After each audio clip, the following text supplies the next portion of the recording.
Good evening, one and all. It is Sunday. It's the end of the week. It is time for us to jump into some more good old Warframe. Welcome, everyone. Hope you're doing well where you are around the world. Lady would say it's your birthday today. Made Ken's a flapjack recipe about it. It's really tasty. Hey, first of all, happy birthday. Absolutely. Second of all, I'm glad the recipe worked out just fine there for you. Cheers to that. Happy birthday, indeed. Oh. I also see we've got plenty of people contributing to the free hype bonus giveaway, as it were. For those who missed out on the details on that, very simply, I am adding additional giveaways to the channel in respect of the support that we've had on this channel. So, not only does that mean that if there is a hype train of any type, hence the name Hype Bonus Giveaway, if we hit any level of hype train, there are going to be additional giveaways immediately after the hype train in celebration of that, but also you can make a free one happen. I've set the first one at 100,000 spanners, which across the community should be very manageable. I can still balance things from there as we go forwards, but I suppose overriding all of that thinking right now is Athodai01 hitting 150,000 channel points, chucking that straight into that VIP. We've had a couple of those in quick succession. Look at that. Athodai01, boom. That has been added to your account there. Enjoy the diamond badge of VIP. As we see quite a few VIPs popping out to celebrate that one right there. Nicely done, Athodai. Thank you for sticking around quite so long.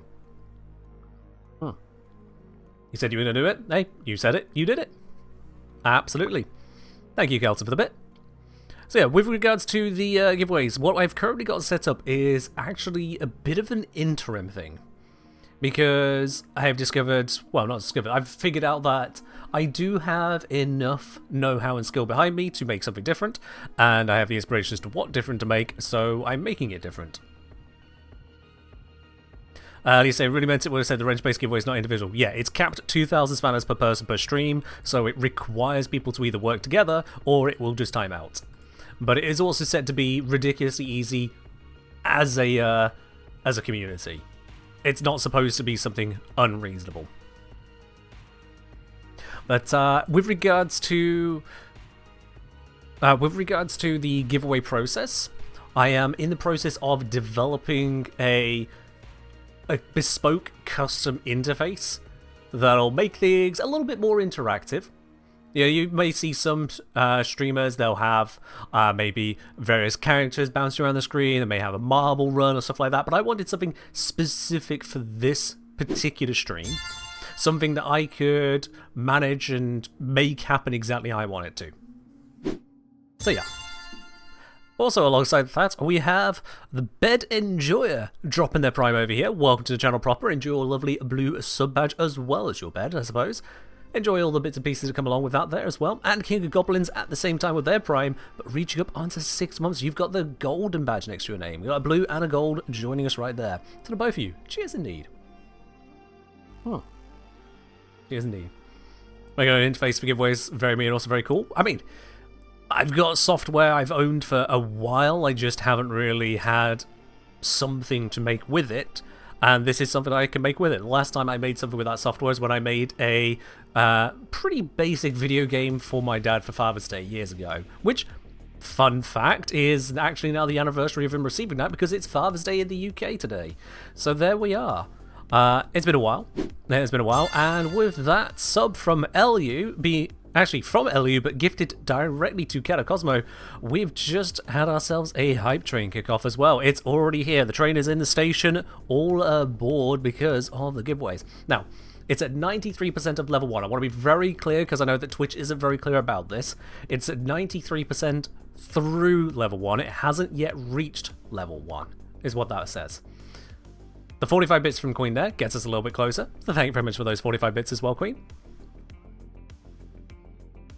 So when it comes to the giveaways, it is done per completed level of hype train. Just starting one is, well, without sounding too crass about it, just starting one is insufficient. It needs to finish the level for it to count. But yeah, I'm intending to make it even more shiny when it comes to the giveaway side of things, but that has development behind it. I'm going to need to figure out all the code behind it. I'm going to need to figure out how I want to animate it, how I actually want it all to kind of come together. I need to account for edge cases like if I'm wanting to roll multiple items or multiple people, if I'm wanting to re-roll multiple people, if I'm wanting to perhaps make it more individually customizable. That one is the biggest of the stretch designs, is individual customization. If I can do this all precisely how I want it to, and it doesn't take up too much time to do, then I could make it where you could individually choose the character you have. Not sure if this counts, but hey, might as well. Hey! Would you look at that? Thank you very much, Betty, for resubscribing there up onto 23 months of support. That is a lot of support right there. And that absolutely counts. Alongside Archangel throwing down 100 bits for the on-screen celebration as well. The two of you together have pushed us straight through level 1 into level 2. So thank you very much on that. Much appreciated, both of you. Cheers. Ben Enjoy saying, first time seeing you live. It's kind of surreal hearing the voice I've seen in videos all the time live. Hard to explain. No. You're not the only one. A lot of people say it. A lot of people say it because how I sound on stream is very live, very flowing, very, dare I say, much more human, as opposed to scripted. Also, someone's asking for Zoris build. What build do I even have on here at the moment? Yeah, that should be fine. That looks like a build. Because you're probably used to something more along the lines of, let me just read out the message I have up on here, which is from someone winning a giveaway previously. Congratulations, you have won today's Platinum raffle on stream for 75 Platinum. To claim it, I just need to have your Warframe username, platform, and if you have cross-save enabled. Please send this over within the next 24 hours to ensure the prize isn't lost. Is the basic of the message that'll be sent. The rest of it is specific details, so I'm not going to read that out. You're probably more used to something along those lines, maybe even not that much bounce, but then you come to a stream and it's the same voice but different energy. Oh, definitely. Did the thing? Yeah. That sounds so much like the videos? Yeah. Like, honestly, more I think about it, the more I probably should have just gone into voice acting rather than YouTubing. Maybe I should have. Hey-ho. You say custom programs can be nice or a headache depending on how buggy the API you have to work with are. The good news on that is that I have an interface for dealing with the API side of things so that I don't have to. Other smart people have figured that out, and instead I can interface with that go-between so that my program does all the fancy stuff and their program does all the complicated stuff. I don't have to deal with the networking, I don't have to deal with the API calls, that sort of thing. So yeah. There's still time for me? I know there's still time. If I did want to go into voice acting, I absolutely could, although I would need to still research like how that even happens, how to connect up on that side of things, but yeah. Yeah, I know things could be a headache, yeah. You're absolutely right. The good news is that I've already done the testing for the go-between, for the main part of the go-between. I've already done the testing, and I got it to work. Took some jiggling to find out exactly which file I needed to refer to where, but I got there. So yeah. Ken absolutely needs to voice a Fortuner NPC. Hey, if DE wanted to reach out to me and be like, yo, we've got this NPC, we'd love for you to voice them, I would absolutely be open to that. If said contract also included AI, then I wouldn't be, but DE don't seem the type to do that. So, DE, over to you on that. Jellyfish, thank you very much for subscribing at tier 1 up onto 8 months, much appreciated there, and LU gifting a sub directly to Somdronic as well. That's a couple directed gifts to the mods here today. Mods, who says you don't get supported, eh? Thank you very much both Jellyfish and LU there, much appreciated. Much appreciated, cheers, cheers, cheers. Ductile say, it almost fell off screen, I feel like you would be such a good choice of voice acting and narrator in Knights of Pen and Paper. I am familiar with some of those words, but thank you, I think. Mostly. From Ben Enjoyer, odd question, don't think it's been touched on. Why doesn't Toxic as a DOT function like Heat Inherit? Right, so I'm not entirely sure why Heat Inherit exists in the first place, but my speculation is because DE coded it that Heat refreshes itself, whereas Toxin and all other status effects do not refresh their stack. They're all independent stacks. The way that it appears they've coded that refresh is by creating basically a single heat proc that then grows in scale And so it's refreshing itself rather than having to refresh every single timer all the way down the chain. But in doing so, that proc takes on certain elements from elsewhere, and those elements are inherited. Would you look at that? Ellie with the gifted sub over to Mel Jade. Thank you very much for the gifted sub there, Ellie. Much appreciated. Mel Jade, make sure you say thanks on that. It's another bit of generosity here on the channel, and that has completed Hype Train level 2. Cheers. Yeah, there's absolutely no Toxin inherit because Toxin procs are all independent. They don't refresh each other. So there is no inheritance that can be picked up whatsoever there. Even when it comes to Heat Inherit, I do see some people more than a bit confused about Heat Inherit.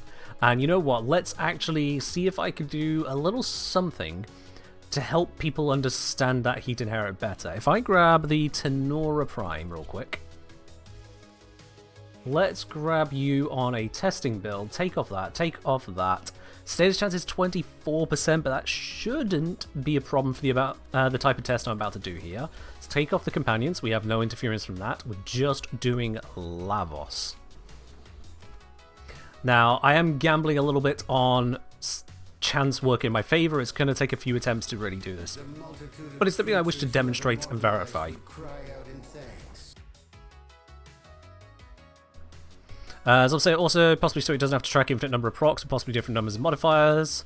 Yeah, that's what I say, is like they don't have to refresh and track a bajillion different things. It's all under one thing, which causes a little bit of flow over. Yeah, Athodai did get an Augment. It's in the Nightwave. We picked it up on Wednesday. I just haven't tried it out yet. Let's test this first. You can go to Samaras like that? You absolutely can, yes. You could do the same for getting to Teshin, by the way, by visiting Conclave. I don't know why they call Teshin Conclave, but that's what the button is to visit Teshin.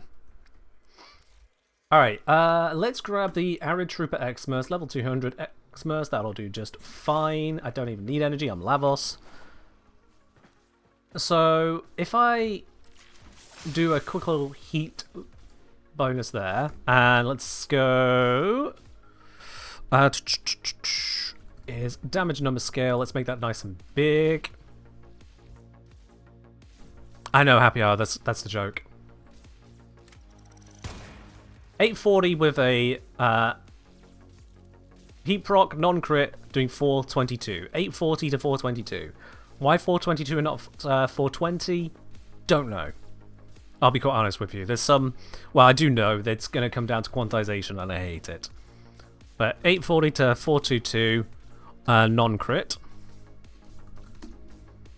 And now if I spin this again... Oh, I need the heat bonus back. Again, non-crits. I'm just going to wait for that one to run out. I need a crit one, and then I'm going to try and get the two next to each other. I should probably... I can't reduce my duration, because then it'll reduce my duration on the heat as well, so I'll just suffer it. Nope, again, a non-crit. So I think this has a 40% crit chance, so just a little bit unlucky there, but it's fine. Just re-up that. Waiting for this to go first so I can get a clean test. Non-crit again, I see. We're going in that mood. Thank you very much, Warframe. Whenever you're ready.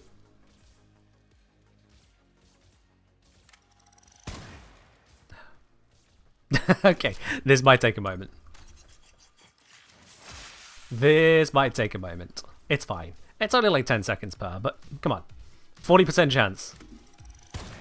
There we go. 25-21 for 1262. So it's giving us the hit and the proc from that, the crit and the proc from that, and both times you see we basically got half the damage of the heat proc. Because heat procs do 50% of the base damage, but then they also bring in the heat bonus. The heat bonus isn't considered part of the base damage.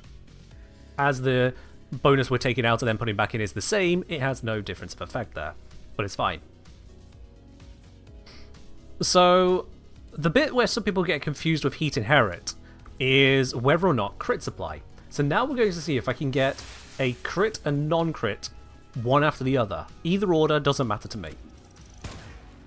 Non-crit? 2 non-crits. No help. No help. Okay, we'll wait for that to roll around. 842. Oh dear. Hey, look at that. The hype train has wrapped up. So indeed, it'd say that we got to... we were during level 3 at 12%. So that means 2 full levels. Yeah. Let's verify how that works. 2 full levels. So let's see about quickly getting this crit, and then we'll do the hype. We'll do the hype giveaways on that. Come on. Give me... Oh, for fuck's sake.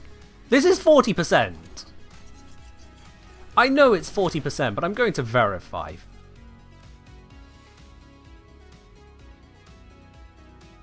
Charged shot, 40% crit chance.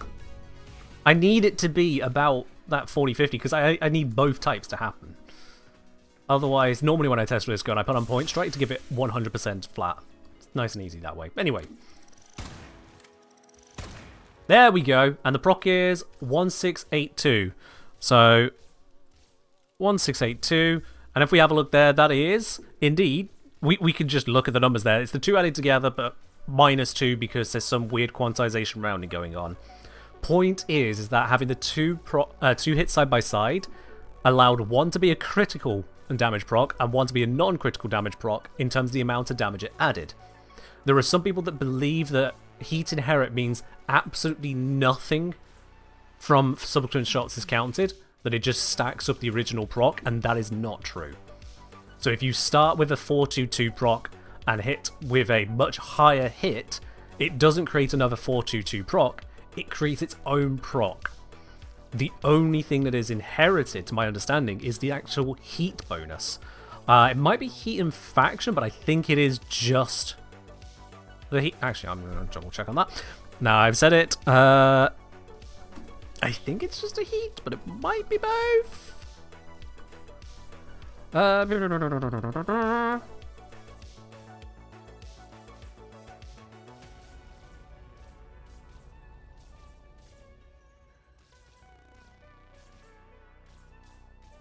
Instead, a heat proc adds a stack and refresh duration of all currently. Allows for ramping. All heat stacks also make consolidated 1 tick of damage. Yeah. Yeah, it is heat modifiers that are inherited. Yeah, it's just the heat modifier. Wiki has no mention of any others being affected. So yeah. So I'll say that only one dip in faction, which is why you want faction on both the primer and the DPS. Oh, okay. So you say then, Zom, that it's inheriting the faction bonus from the primer. Does the inherit carry over the status damage bonus? No, the wiki is explicit on that. The status damage bonus does not get inherited. So if the primer has a status damage bonus, but the main damage doesn't, then the main damage is missing out on that status damage bonus. And vice versa, the primer doesn't need it because it's just priming weak procs, whereas the main damage source is the one that's delivering the status damage bonus that's worthwhile. So heat is inherited, and by the sounds of what Zom is saying, faction is inherited as well. But crit value and status damage and the base damage of the hit, not inherited. You have a... Helps if I actually have the heat bonus. Again, the two side by side there, we do end up with an addition of the two, rather than the first one completely overriding the second. Also, I've ended up with 3 procs there because of pure status chance. That just happens from time to time. Yeah. Yeah, so on the status proc calculation, the faction is inherited, but the base damage, which also has faction, isn't inherited because base damage doesn't inherit. It's just the hit. Also, if you cast a roll after proccing heat, it still improves some damage. I'm not going to dive into that one. I'm covering just the basics of the inherit, where some people are being confused, because a number of people were commenting on my recent video. I was on the compressor. They were talking about the heat inherit nature of it. I was like, yeah, no, that's not how heat inherit works. Like, oh, but you just need 1 proc from somewhere. You don't need the heat bonus on the gun. Like, no, it matters. Oh, but the crits aren't going to apply later. Yes, they are. Crits still hit. There's a lot of misunderstanding around heat inherit, and to be honest, I'm not entirely sure how, considering you only come across heat inherit if someone's explaining heat inherit.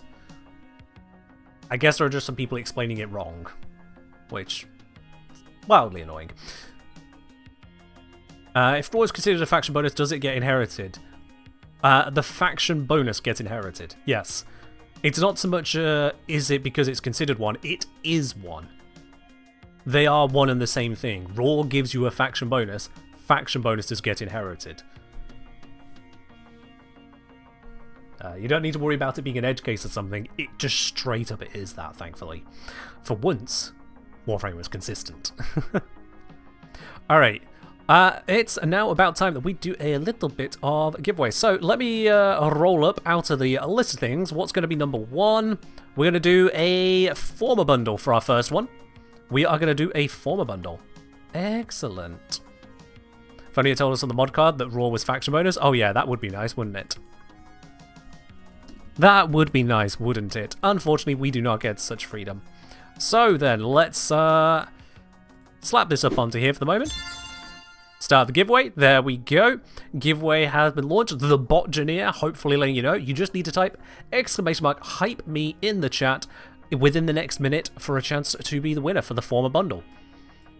This is a 3 former bundle. It's all in one item. Will be delivered straight to your Warframe inbox if you are the claiming winner.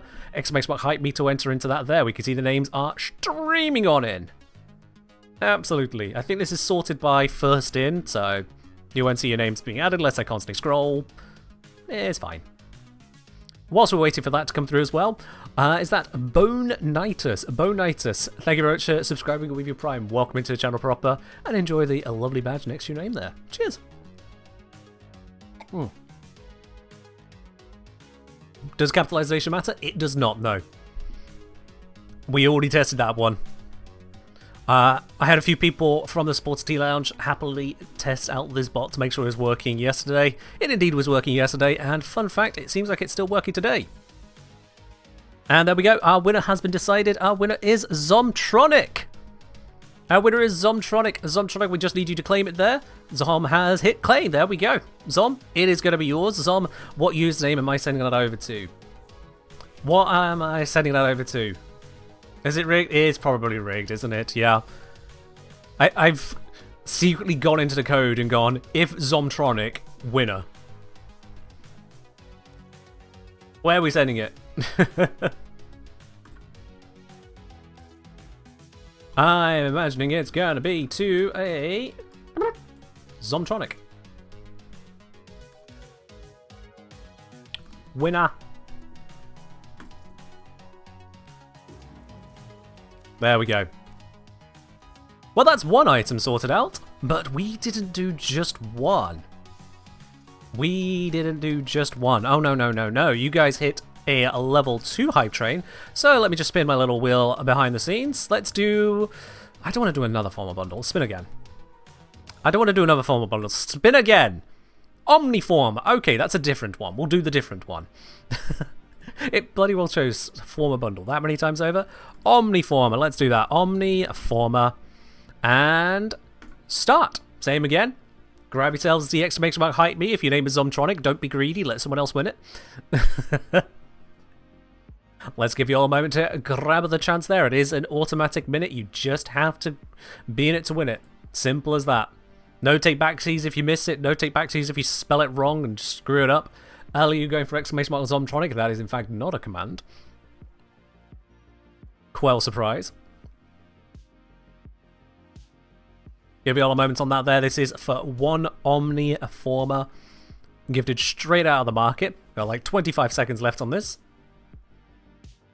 Is it possible to get the item wheel on screen for these, or is that a hassle? It is a little bit of a hassle, I'll be honest, Ali, because the item wheel is coming from a, well, just online spinner. It means jiggling around the browser window and putting that into it, and I'm working on a different process anyway, so for the time being, it's just going to be out of the background. Let me spin it.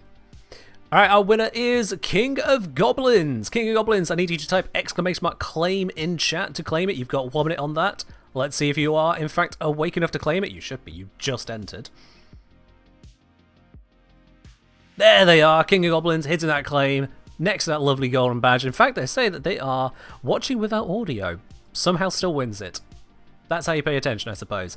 King of Goblins, glad that you are definitely here to claim it. So with that then, King of Goblins, where am I sending this Omniformer?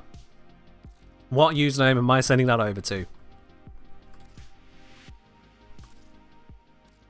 Because that I definitely need to know.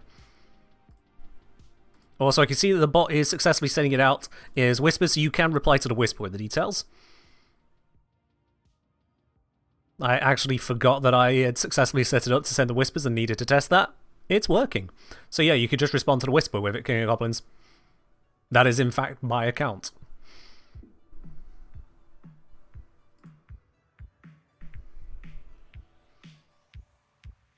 Let's just otherwise pop that one away now. We don't need to see that anymore.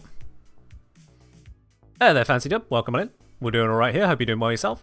There we go. We got our username on PC. Let me just copy that straight in to do the GIF now then. Winner. Why not? Did it for Zom, do it for you. Oh, there you are. Enjoy that there.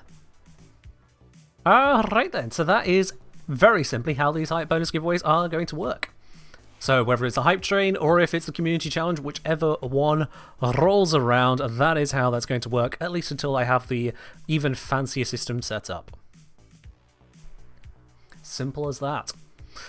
I think that is a quick turnaround on giving back to all the old giving to the channel here.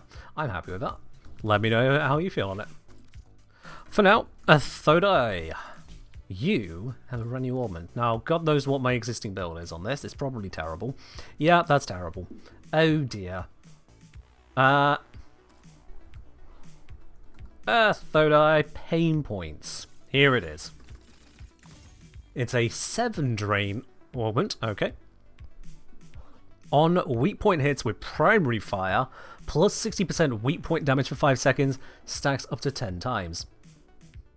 Pretty nifty. 600% weak point damage bonus. Sounds pretty darn nice. However, if I recall correctly, weak point damage modifier is additive to the existing weak point damage modifier, which on most enemies is already a 300% bonus. So as much as this looks like it's a 600%, in reality it's going to be a up to ×3 or a plus 200% functional bonus. If I recall correctly. Where'd you farm Athodai? I can't remember off the top of my head. I'll be honest with you. Let's see, what does it say on the wiki? Because this question is definitely going to come up a bit. Athodai. Acquisition. Venus Proxima Point of Interest. Rotation B. So you have to do the abandoned derelict caches in Venus Proxima only. Nowhere else to get it. It has a blueprint, a barrel, and a receiver. You need all 3 bits to get it. They all come from the exact same stuff, so you're rolling against those chances. I believe the parts are also tradable. Yep, so you can just get it from other players as well. Venus Proxima, or just trade for it. And I appear to have some inbox messages. That is probably going to be people receiving their gifts, isn't it? Yep, there we go. Beautiful. Alright then, so rip that out of there. We've got the Athodai pain point specific item. Let's get to on the testing on this. Let's see how this all actually functions.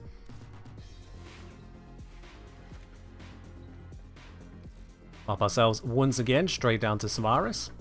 You are a true hunter. Where would the sanctuary be? Now it does specify only on the primary fire for this, so it does mean that the alternate fire of the Athodai not going to get the bonus by the sounds of it, but I'll be testing that as well, just in case. Alright then, so let's grab ourselves an Arrow Trooper Xmas. Simply they don't mess around when it comes to letting us damage the Overguard for testing purposes. And when we start, this is currently without the Augment. 210 or 840. Pretty simple stuff. 210 or 840. Let's just check on the details on the weapon. So 210 or 840. Hang on, that is... Well, that's less damage than I'm expecting.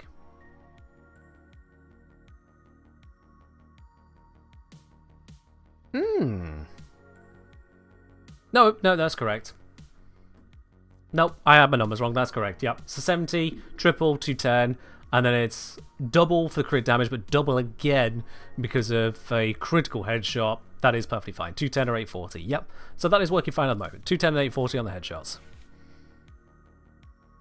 So now we can switch to the Augment and verify how that's working. To the stat reset there.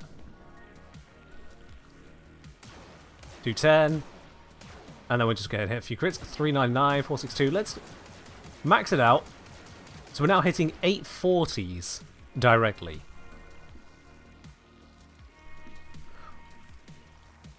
Very interesting. Very interesting. So, in order to hit 210 originally, we get the 70 damage and it is tripled because of a headshot. To then go from 210 to 840 at that 10 stacks there, we were getting a 600% bonus, but we're actually only getting to 300% increase in damage over what we had before. So that doesn't fit any of the ideas I have. That is...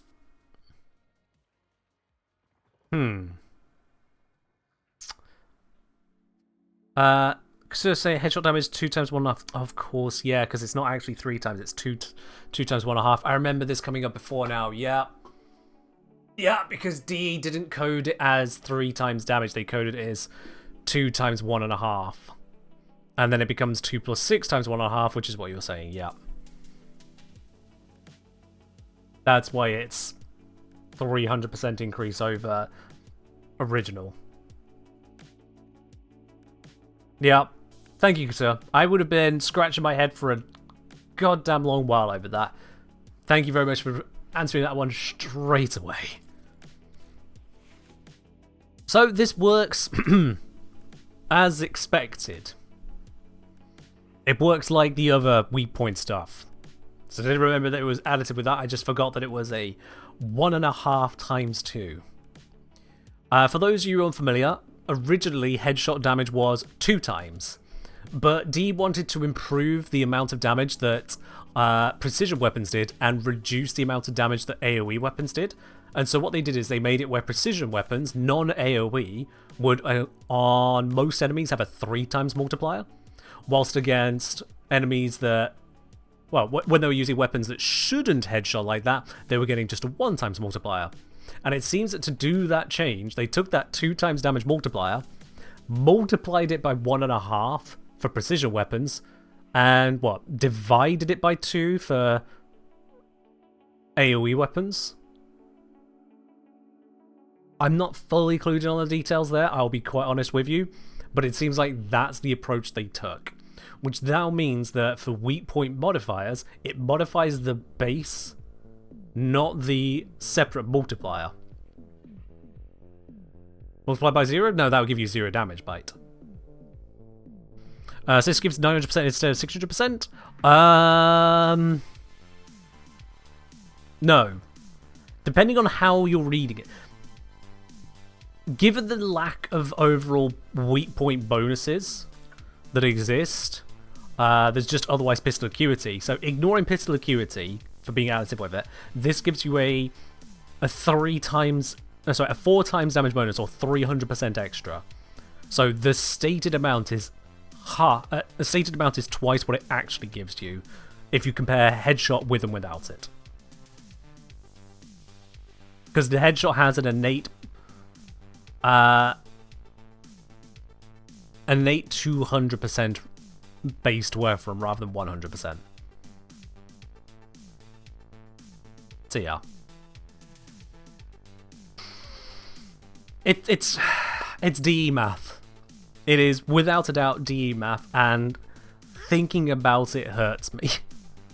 But if nothing else, it does mean that ignoring that pistol acuity already existed, this mod here can give you a 4 times damage multiplier on headshots when fully stacked. And fully stacking it shouldn't be too difficult, although there is the issue of running out of ammo. So this is definitely Definitely something where Arcane Pistolier will come in quite handy, because Arcane Pistolier, you land headshot kills, you can trigger the Arcane. Triggered Arcane means infinite ammo whilst it's triggered. This is helping you get those headshot kills without boosting body shot damage, so you're less likely to accidentally get body shot kills. Yeah. This gives... Oh yeah, I should always look at the special traits. Weak point kills, remove recoil, increase fire rate, and ammo efficiency. Oh, you can just do it with that. Never mind, yeah. For some reason I thought that was on the orb fire, but no, you're right. Yeah, Athodai just does that. This is how long it's been since I've worked with this weapon. The details get fuzzy. I apologize. Okay, so fuck Arcane Pistolier. Doesn't matter. We've got it built in. We've got it built in. Now, with Pistol Acuity. Multi-shot, multi-stacks, presumably? Multi-shot? Multi-shot has no part of any of this so far. I'm not sure what your question is, sorry. Secret 7. We don't have a 7, so that is 1, 2, 3, 4, 5, 6. Back to the first. There you go. That counts as Secret 7, Kelton.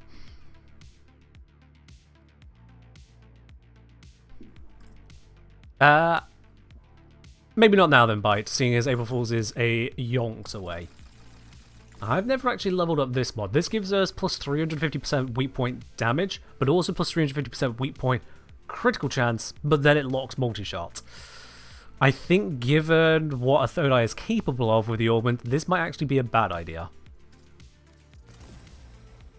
Simply because the weak point damage there is going to be additive. This is peak 600%, this is only 350%. If we consider how that all actually comes together, we'll have 350 divided by 100, a 43.75% damage bonus from this on the direct.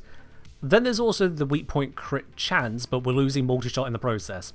Secondaries can easily hit 390% multi-shot. I don't see the crit chance there working out in its favour. So I think because this exists, this is a bad idea. Straight up. Just straight up.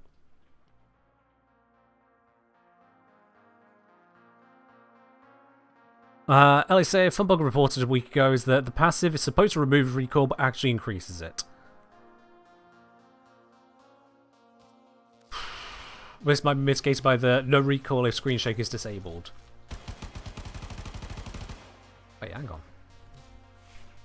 How long has that bug been in? Because, yeah, that's got no... Oh dear. When did you break that? I didn't even notice.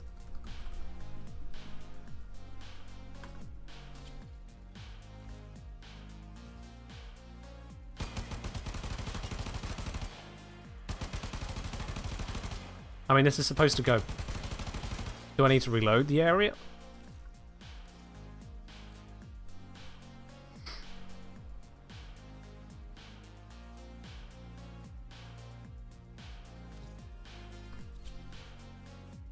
Got on the known bugs for some hot fixes. Fair enough.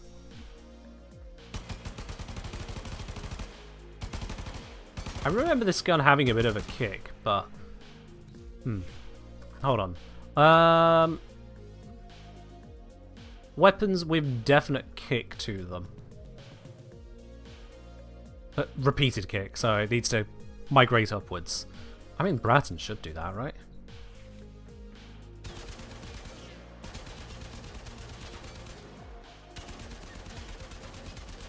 That feels like it's shaking but not recoiling.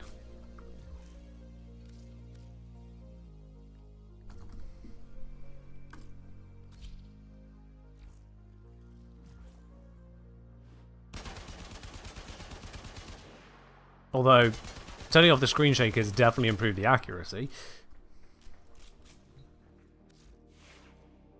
There's no recoil unless screen shaker is turned on. I know, I just turned it off there. So that means I had it on.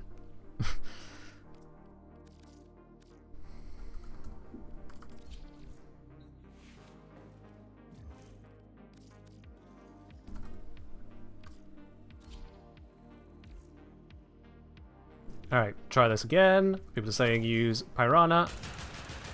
Okay, well that climbed. There we go. So that one. I just chose the wrong weapon, didn't I? Okay.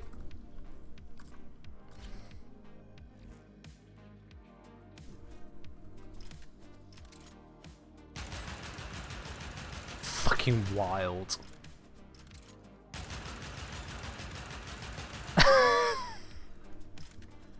Alright, fair enough.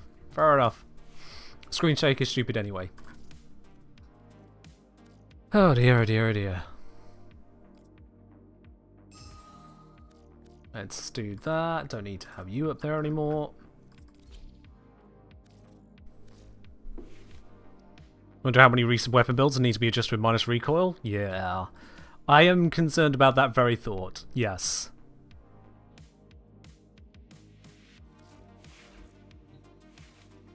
So, Athodai without the problem. And then... Good evening to problem. the single most greatest Warframe problem solver. Aw, thank you very much. Darth Washbear, thank you for the 23 months of support. Much appreciated. I hope you have yourself a wonderful weekend there. Ooh. Cheers. Okay, I mean, it's not like heavy recoil, but it is lifting the crosshair a little bit. Okay.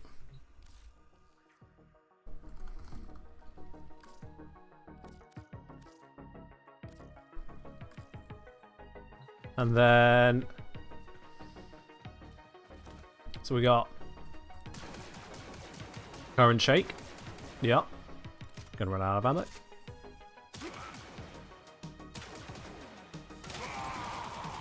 Ah. Yeah, that is the exact opposite of what it should be, yeah. No question about that. God.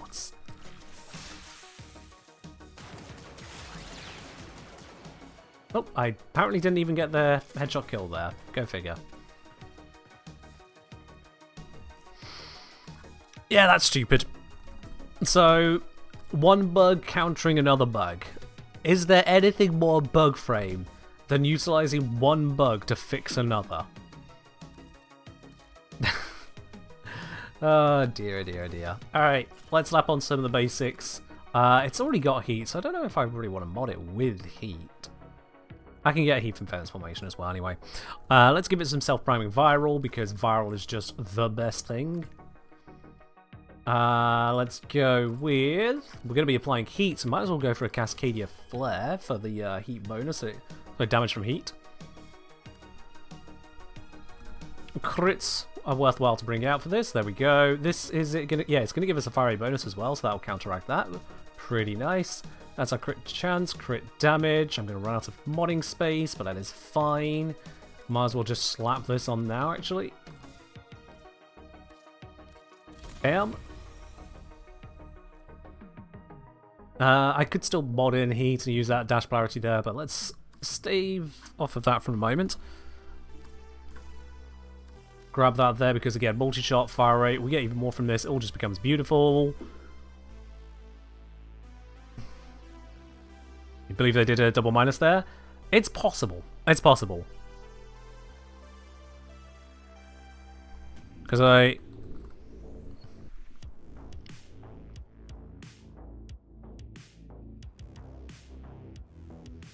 Because, yeah, depending on how it's coded in the game, if they've gone for increased fire rate, ammo efficiency, remove recoil, they might have just actually put, oh yeah, weapon recoil, 60%.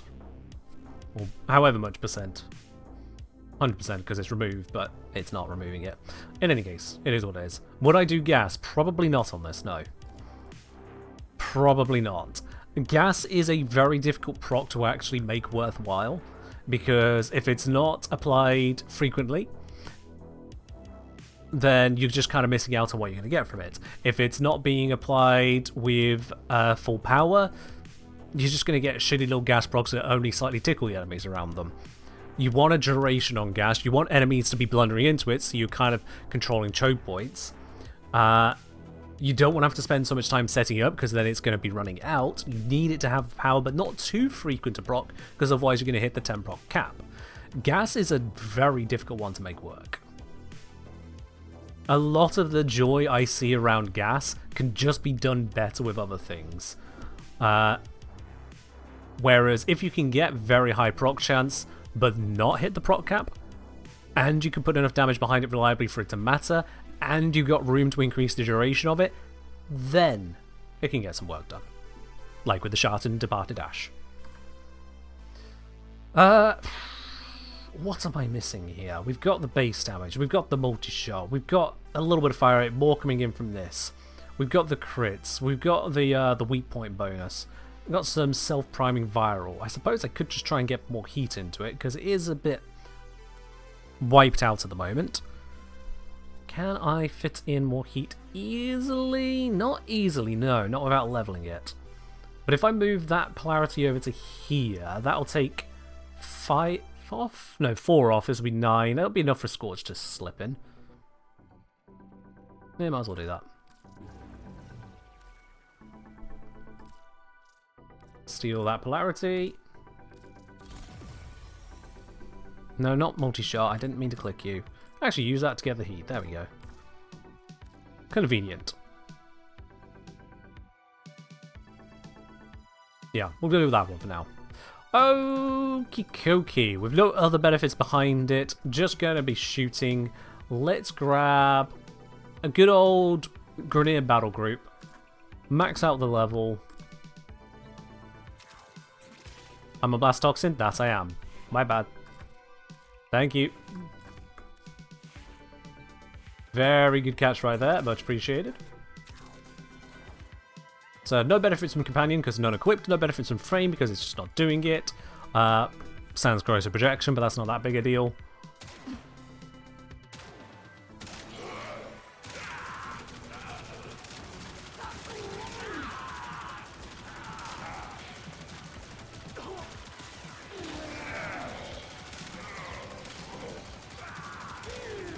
I mean, if I didn't have the giant damage numbers blocking my view, that's just my own failing there, but yeah.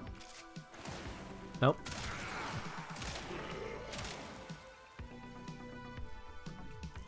It's hitting. Yeah, let's make it where I can actually see what the hell I'm doing again.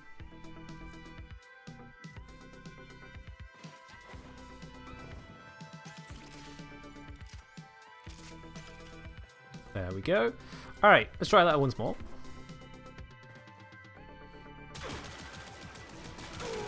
Maybe not best to start with someone a little more resilient than the Butchers, but it's fine. And yeah, it does seem that the passive is not self-refreshing, doesn't it?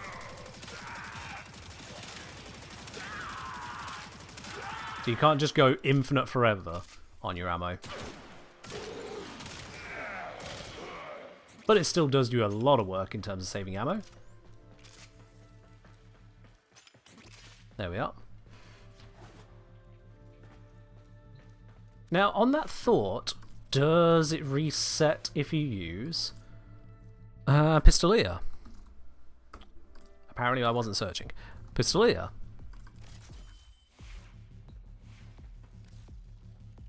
It is relatively niche, but given that usually enemies don't just stand still for you to carefully aim the shots, it may be relevant to us here.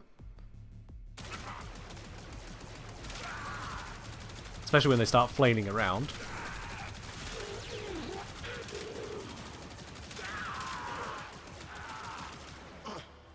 Okay, did not want to trigger.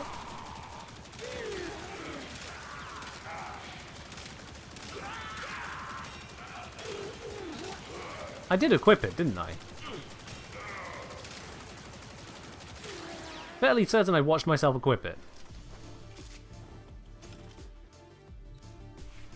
Am I being dumb? No, it is right there.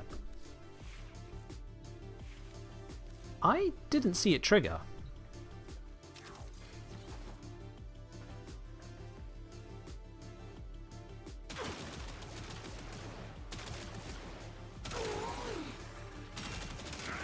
Flare's triggering quite fine. This many headshot kills, I would expect Pistolier to trigger at least once. I can hear the headshot kills happening. Does this gun disable Arcane Pistolier?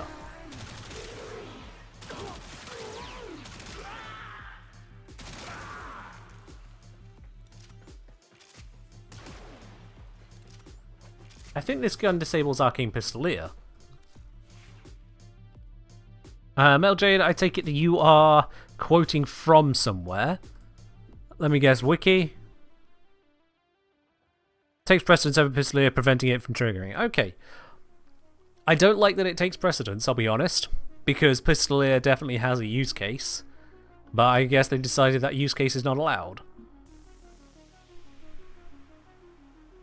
Although getting another proc doesn't refresh this one either, so it would just be a an overlap, which now can't happen. Fair enough, that's fine. It's not really the biggest deal, but it just shows that the arcane is literally pointless. Athodai doesn't just do that job, it does it exclusively. That's fine.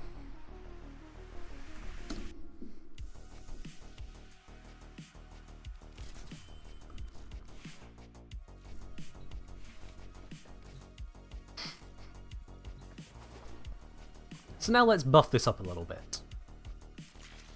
Not that.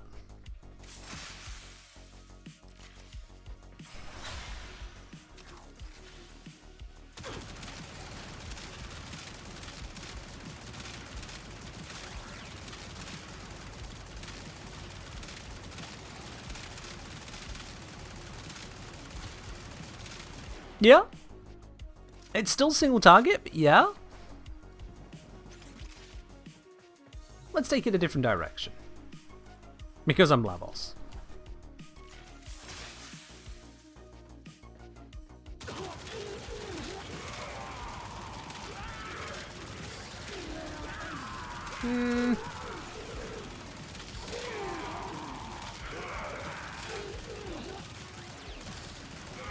Nothing impressive.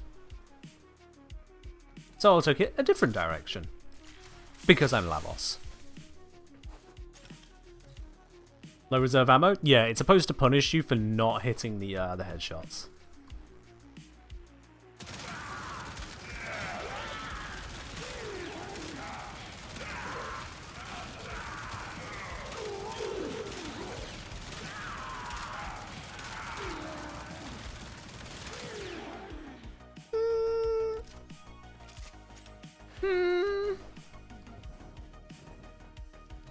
Okay.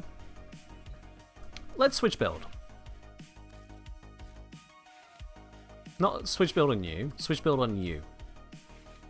Weapon max. No Arcane Avenger. Let's again go for the pistol bonuses. Yeah, not damage, not that. Stick with the fire rate.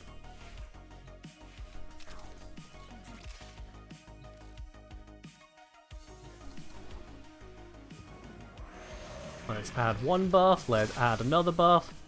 Get up.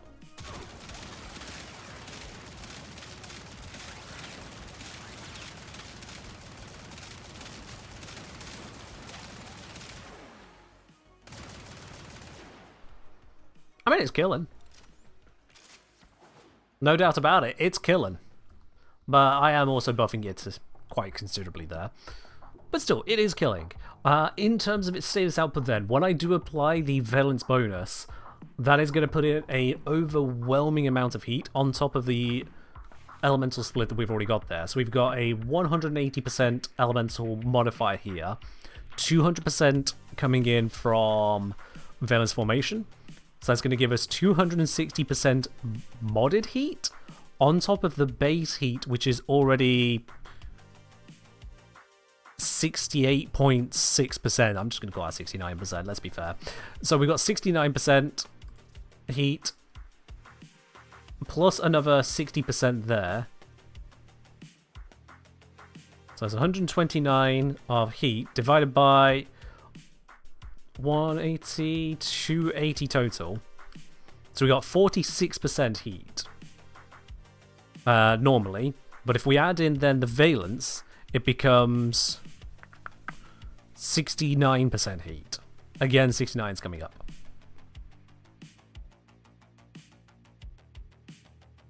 But because of that 69%, it then means that the viral bonus is going to be pretty small here and doesn't have the benefit of the guaranteed heat procs because we're not formatting that. So with 60 divided by 480, it's only 12.5% viral. Yeah, 12.5% viral. Multiplied by the status chance there, 0.224. That's only 2.8% viral per shot when we're using advanced formation. And even with our bonuses stacking together, we've got a 3.9 multi-shot, a fire rate of, at base it starts at 5. We get minus 20 plus 60 for a total of plus 40 there. We get another one. Yeah, is it 100%? So it's another 100%. So it's 240%. And then I was also picking up from my arcane for another 120. So 360% overall fire rate bonus. Which, because the ammo efficiency, we can utilize that. So we got 5 times 360, I said, so it'll be... Yeah, 40, 140... 260, yeah, times 3.6. This gives us 1.97 viral procs per second to our direct target, which it's not terrible. Just getting the 1 does a lot of damage increase, but we're not getting a lot from the viral there. So outsourcing the viral might be a better idea. Outsourcing the viral. It's just not got the stage chance otherwise to carry it if we're using a valence formation approach. If we're not using valence formation or anything else that's overwhelming the status balancing, then we have still got 120 out of the total 280 damage is viral. So it'll then end up with a not terrible rate of 9.6 rather than, what was it, like 2 point something? So it'll be 4 times higher, roughly. Roughly.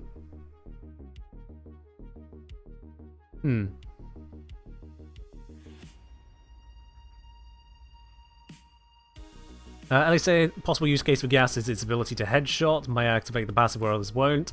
Yeah, it feels niche, even assuming that it would trigger it, but it feels niche. We should be able to just aim for it ourselves here.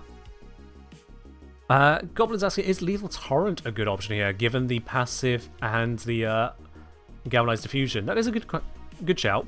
Ignoring the Arcane I have equipped for the moment, if we're looking at just the passive and the bonus here, I will be running 180% fire rate and 330 multi-shot. And this will be giving us what bonus on top to our DPS? We go 60 bonus of the fire rate divided by the 180 that we have modded. And then multiplied by the 60 multi-shot bonus divided by the 3.3 base. 330 base. No, I've done that incorrect. Hold on.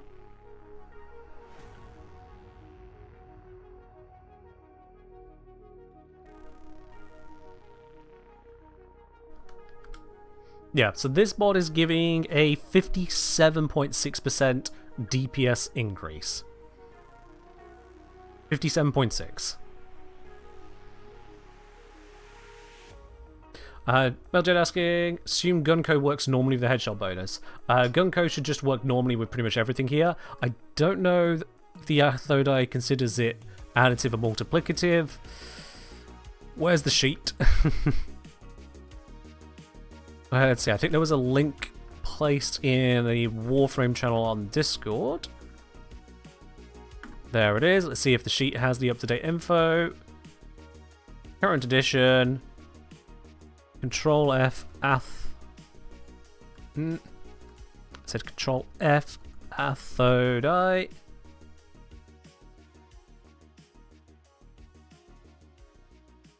Control F is not finding Athodai.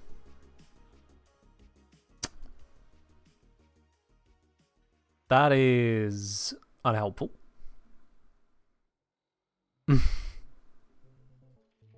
That is definitely unhelpful.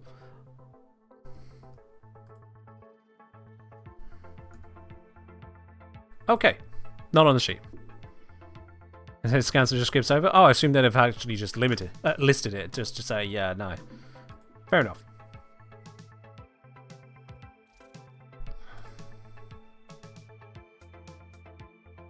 But it says, since this weapon wants weak point kills and suffers from recoil, Deadhead might be a better slot. Maybe. Maybe, although at the moment we can't just get around the recoil, but you might be right there. Let's just quickly test the effects of Galvanized Shot alongside Hornet Strike here. And let's see what damage bonus we get. This is going to be frustrating to test. I already know it.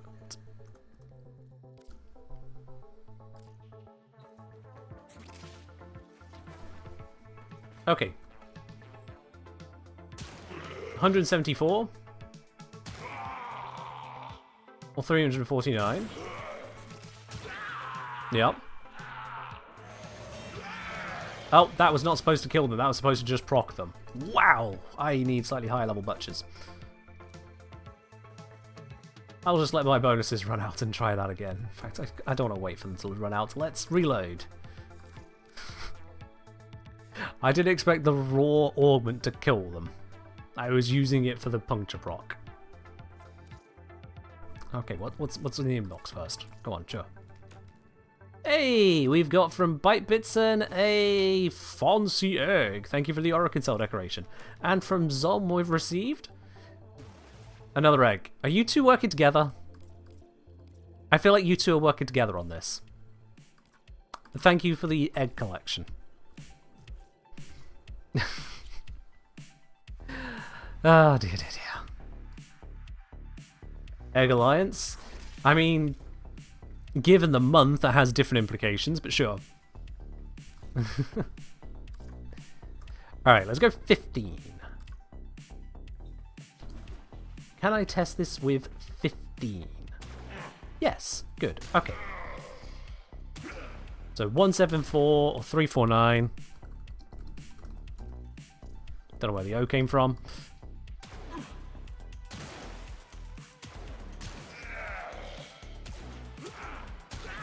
Is one of these gonna self-proc, or do I need to actually make this work? There we go.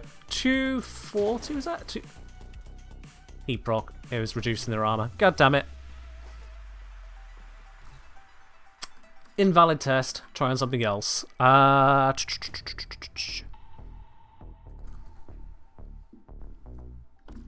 we go. Let's try that again.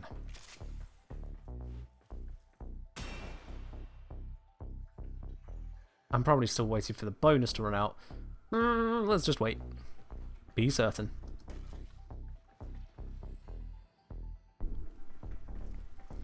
Let's just wait for that to run out.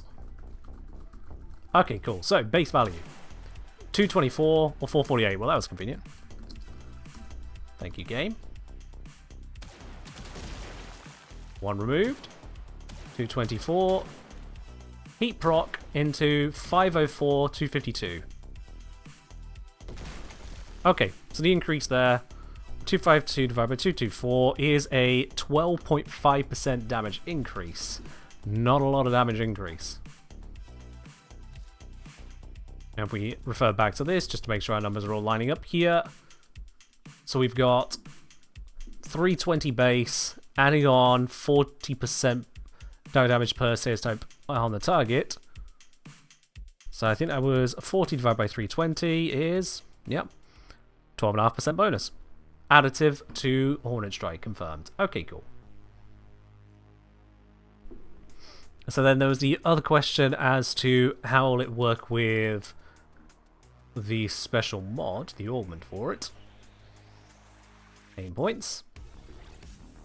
Now for this, I'm going to need something headshotable. So let's go with... not lumberings, let's go...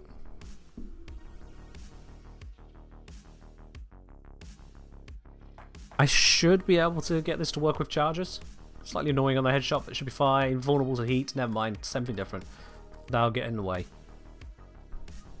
Well, would it get in the way? No, it shouldn't get in the way. Let's use the charges.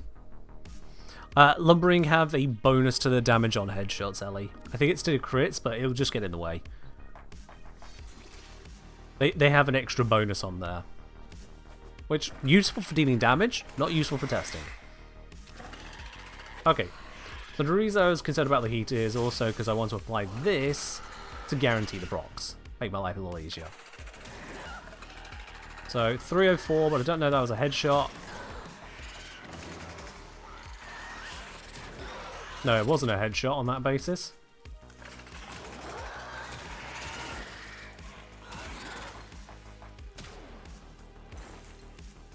I'm not sure what I'm looking at anymore.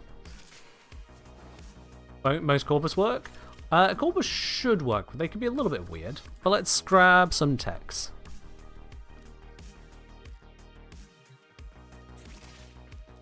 I have plenty of humanoid Xmas scan, but Xmas also do weird things. I was just going with these for now. It's the easier kills. You're sorry for asking for gun code? Don't be sorry. Be sorry that D added it in such a stupid fashion. So, shields are a problem. Let's go with the overguarded units.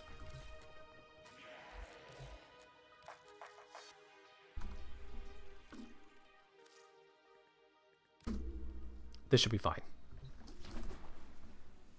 Okay. So, normal headshot, 630. Why was that going up? Oh wait, I think I had a proc on it. 1197. Oh, for fuck's sake.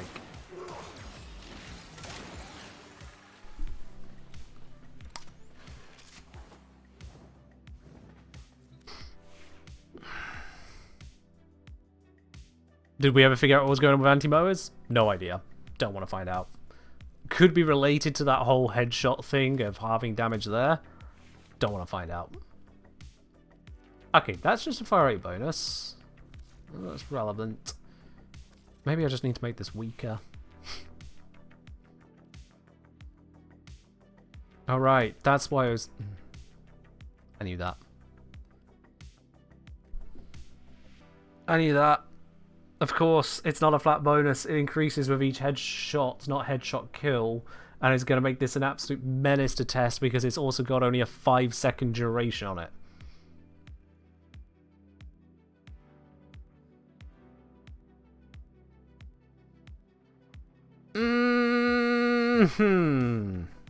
Okay, not a fan.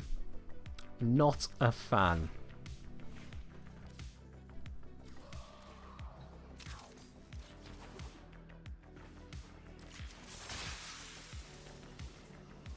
So, body shot 210, no stacking headshot.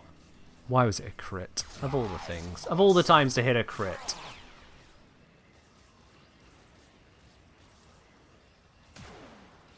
Fine, crits it is. 25-21 on the crit. 25-21 on crit versus 70 on the body. Oh wait, that's... It's only 70 because this ran out. 210 body. Okay.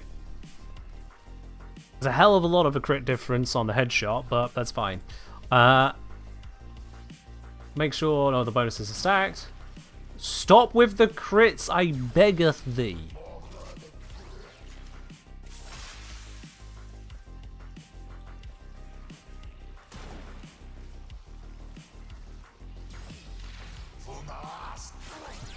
I have no crit mods. Bro. What is it with crit chance today? It's 32%. Does the master rank on Riven matter besides being able to use it? To my understanding, no.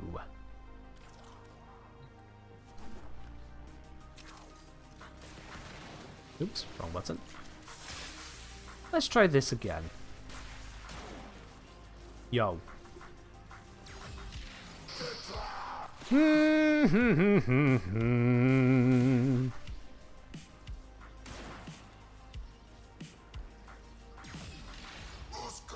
I just want to not crit. That's all. I just want to... Is there some magical feature to this gun that it just crits on headshots? Because that doesn't sound right. There we go, 630. Okay, verified.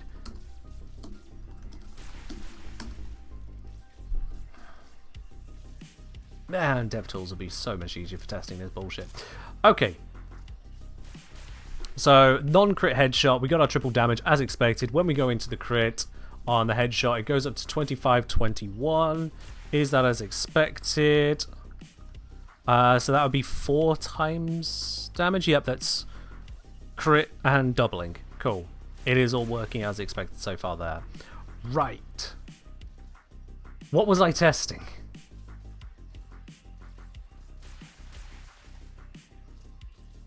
Additive or not with galvanized shot. Right, okay. Fuck. So now, I need to kill one of you without using a headshot to get the stack of the bonus, to then go tap 630, tap again 4, 5, 8, 8.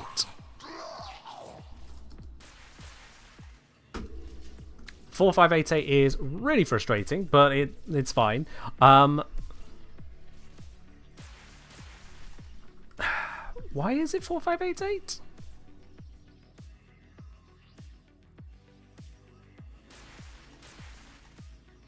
Yeah, okay. Yeah, so 2, 5, 21 was the critical headshot without having either of the bonuses stacked. We've then gained 1 stack of the Augment and 1 stack of galvanized shot. Galvanized shot should be applying a 40% bonus, so we times that by 1.4. And for the Augment, because of how we measured, it's giving us a 30% actual damage increase per stack. So that'd be 1.3, which comes out to 4588. Okay, good. There we are. That matches perfectly. It is not additive with galvanized shot. There we are. Jesus. Does heat status armor reduction count there? That's why we're shooting Xmas units. They have overguard. Overguard does not have armor.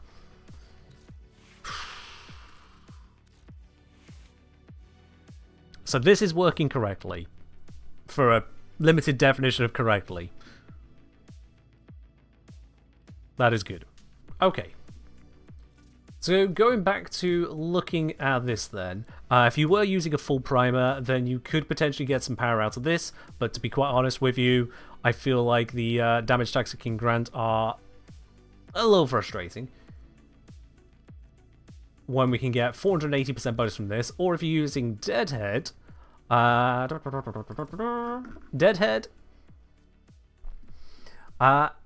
30% to headshot multiplier, gonna need to test that. And then up to 360% pure damage as opposed to Flare's 480%, also a reduction of recoil, which shouldn't matter. If it worked, it wouldn't matter, but instead we've got 2 different bugs happening at once, where we get around it. So I'm going to discount the weapon recoil because it shouldn't matter. It is entirely down to this 360% damage bonus and then the 30% headshot multiplier bonus. Now, on its own, a 360% bonus, let's say 4.6 damage, multiplied by 1.3 from the headshot will be 5.98 versus 5.8 total from this. But it depends on how this headshot multiplier happens. It does depend on that. Also ask, is there any real difference between headshot and weak point for these mods and arcanes? That is the salient question. Because D doesn't use keywording, there's only one way to know for certain. Test it. Let's go to the test build.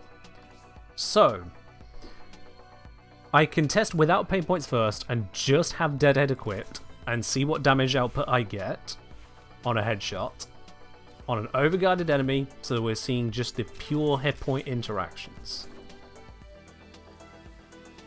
So again, let's increase the size of the damage numbers to make them easy to read.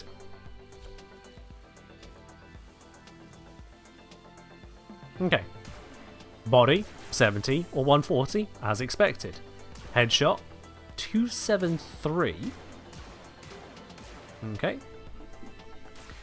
So 273 divided by the 210 that it normally is gives us a 28.6% difference. Oh wait, I've mistyped. A 30% difference. This is exactly 30%, yeah. I typoed one of the numbers. There we go.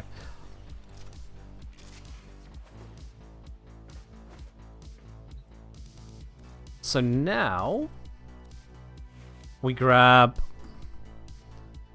pain points.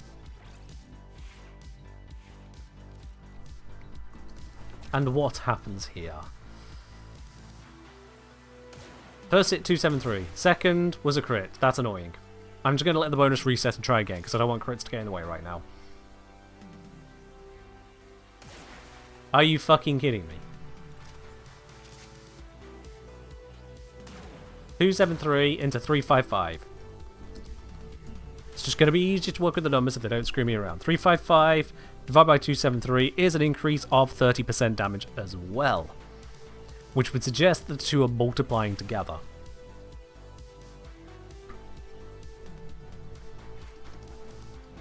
So despite them being both a form of weak point interaction, one is headshot, one is weak point, this is affecting the headshot multiplier, this is affecting the weak point damage.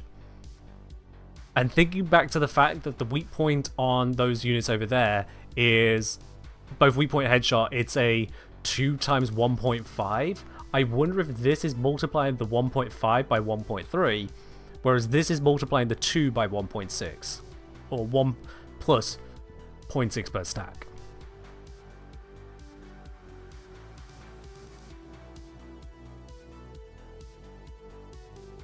So yeah.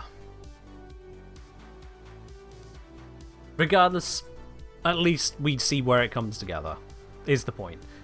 These two do multiply together, and because of that reason alone, despite the power that can be obtained from Cascadia Flare, as you already go for the headshots, you may as well go for Secondary Deadhead. It reduces the recoil in the pre-activation situation, making it easier to land those repeat headshots to get started. It gives you a greater overall damage bonus. It is easier to stack up because you don't need to be landing the heat procs in the first place, which means you're not as tied to the heat output this weapon can manage. Words. In fact, if you really wanted to at this point, you could swap out Scorch for Magnetic Bite. You increase your crit damage, you lose some of the status, the heat drops down, but now we've got another damage type on there. So you've now got a bonus against both Overguard and shields, as well as health. At least if you just get the singular proc. Was it last forever? True, yeah. 24 seconds per stack. Decaying stack, that's 72 seconds to 0. Versus Cascadia Flare, which is 10 seconds to 0. Because they use a combined refreshing timer. Yeah, this is a refreshing stack, as opposed to independent or decaying stack, as this case.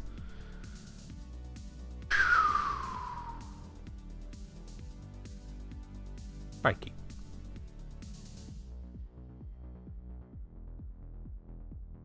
So bringing it all together, if we got a build like this, how does it fare against the most dangerous enemy of them all? Dedicants. First, without Lavos giving any benefits. That's level 25. Let's try a little bit harder, shall we?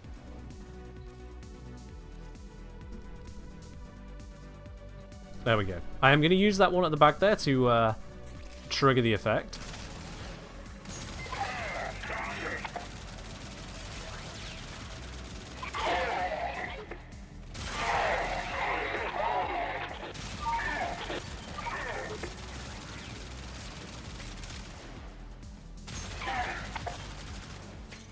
Reload.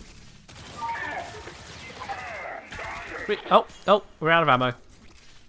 We got any ammo? Ammo? Yep, found some ammo.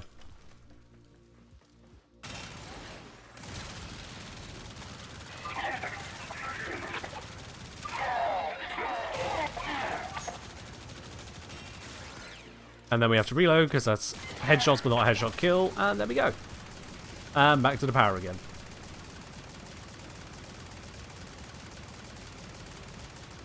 Okay. It's doing work. Let's make it do more work. Equip you. Equip it to this. Got that on there. We got this ready to go. Those buffs all set. Okie dokie. And alongside the Dedicants, let's bring in... What should we bring in? How about some Bombard Xmas? There we go. Add on a buff, add on a buff.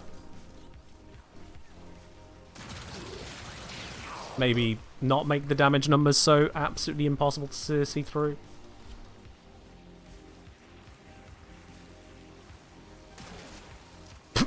Okay.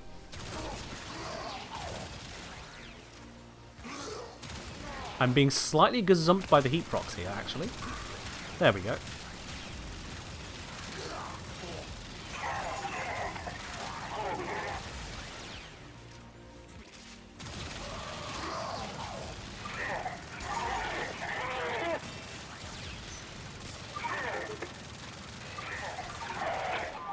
Well, he's jiggling.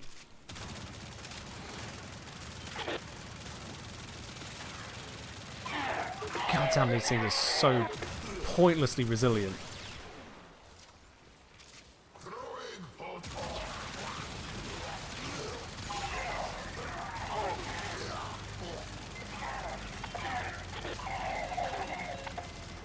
Like, seriously, why? Why so resilient? Well, there we are. Okay. And then, with these dying like this or being targeted like this, don't shake so much, please. There we go.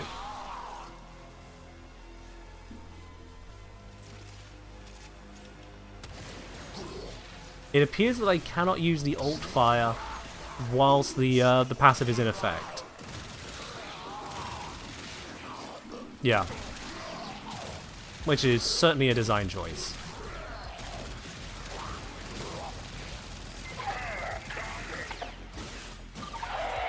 Screw Dedicants.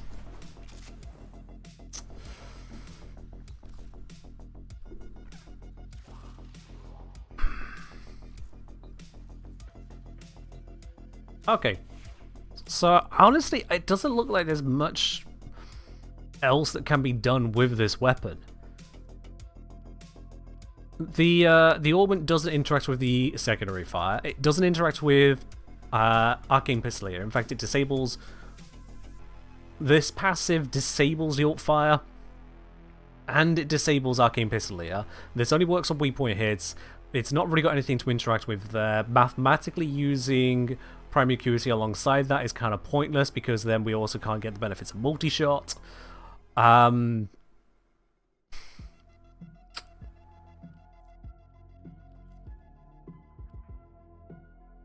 I've not really got a lot that can be done with this weapon. Ultimately, it's still a single target headshot approach, and for all the best will in the world, single target headshot approaches don't really do a lot of good in Warframe. I hate saying it, because precision gameplay is more skillful gameplay, and more skillful gameplay is something to at least aspire to for a lot of people, but yeah. This one can only really punch through? True. But game punch through headshots is always a pain in the ass. As for Galvanized Crosshairs, that is a thought. Crosshairs give us that crit chance bonus. And these use independent stacks, but it's still an option. And yeah, as I said, with the relatively crap status chance, it is somewhat safe to drop these and instead go for a pure damage approach and use a primer. Or at least a passive primer, like using a companion for it. It's got the benefit the Augment doesn't need kills. True. It does stack up the damage there, but you want the kills to even be able to have the ammo, because if you're not getting the kills, you're not going to have the ammo. At a fire rate of, say, 10, this runs out of ammo entirely in Not counting reload time, 7.2 seconds. So yeah.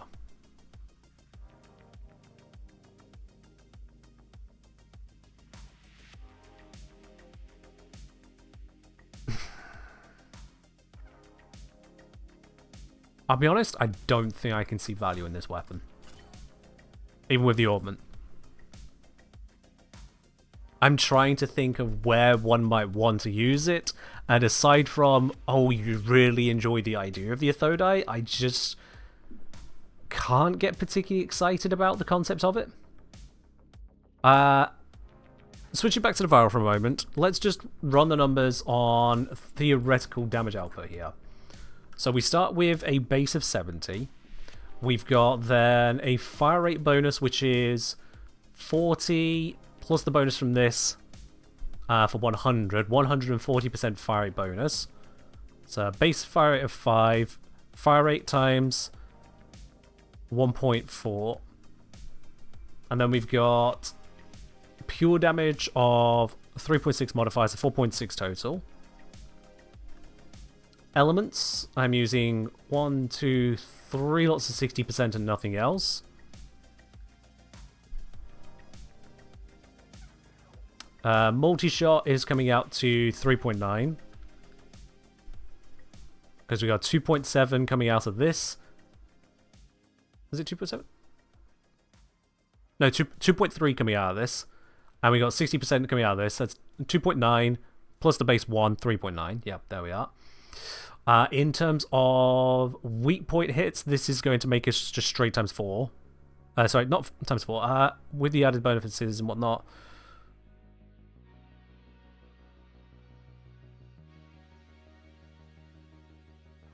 It would go 12 times overall. Yep, that's what it was. Because it's 3 times and then 4 times. Yep, there we go. And then crit damage, we're hitting 5 times without the companion, so I'll just use 5 times as the basis for this. Our critical chance is indeed 96%, so times 1 plus 96% multiplied by 4 for the critical bonus. Total average DPS comes out to a very impressive 1.4 million on headshot. Oh wait, I've not taken into account the crits doubles. Never mind. Sorry. On headshot, it's 2.8 million. 2.8 million. I forgot that bonus as well. It's got a 30% there. Add it in again. 3.7 million. I think now I've actually counted for all the bonuses. Yep. Not counting statuses. That's included. Yep. So a headshot DPS of 3.7 million, which is plenty respectable, actually. Plenty respectable. But that's on headshot. Headshot you'd expect to be good. You expect it to be good. If we take out the headshot benefits, what's the DPS when you're landing a body shot? So take out the 1.3 bonus from this. We can take out the doubled crit multiplier. We can take out all of the headshot benefit from both pain points and just in general. And then keep all the rest of it, yeah. So our DPS comes down from 3.7 million to 119,000. So if you're against targets that you cannot headshot, and that's not even counting that this will also run out, losing you your fire rate bonus. And actually, like, you've got your fire rate bonus, you're just not landing headshots right now. 119,000, down from 3.7 million. That's how much damage increase is happening on headshot here. We're looking at about 31 times damage on headshot versus body shot. Minset, you compare this with the Scourge and Hallways. True, I usually just completely overlook the Scourge.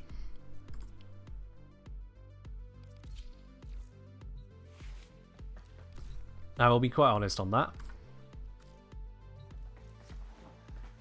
Is there a reason you use it over Nell? Good question. I'll look at that in just a moment for you.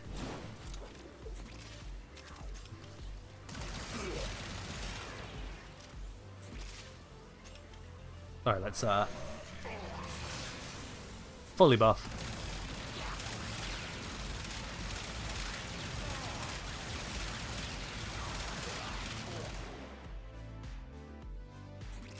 I mean, that does make that easier, doesn't it? That does make that a little bit easier.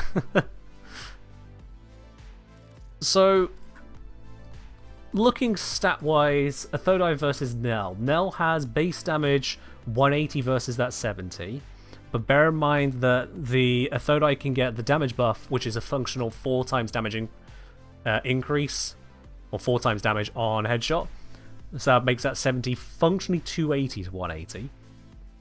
The crit chance is slightly higher, but nothing amazing. Fire rate is the same? That must be picking up from my companion. Yeah, that's gotta be picking up from companion. Ammo max comes down, but it's fine. It's a single shot thing, so it's much harsher on you if you missed your headshot. But again, if you can benefit the headshots with Scourge, you're laughing. No alt fire to work with, no innate heat to work with, but you gain impact and slash. Can't say that's really a benefit, especially as it's very little slash.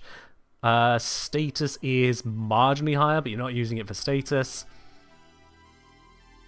And then does now have a unique feature that I'm just not remembering aside from that. So it's got the 100% ammo efficiency, gains crit damage and status chance. Now the status chance there, but the crit damage is important. That does bring it up there. That'll be a 1.5 times increase. Easy to keep the ammo efficiency with Nell, I suppose. Because it's a headshot rather than headshot kill, right?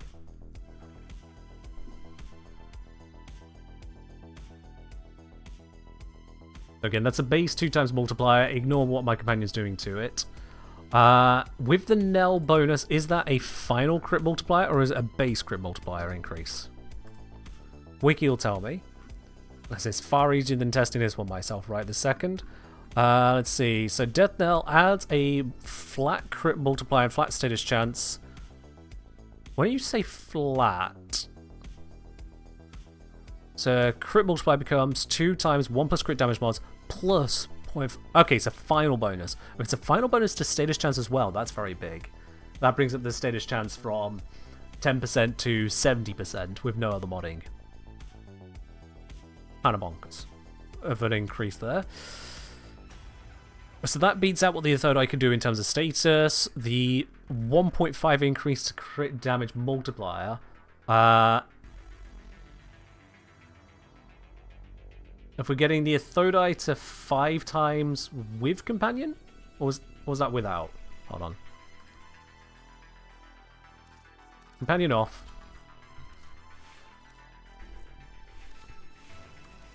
Athodai. This said 5 times without companion. So it means that doing the same kind of build, I know pain points doesn't exist there, but irrelevant right now.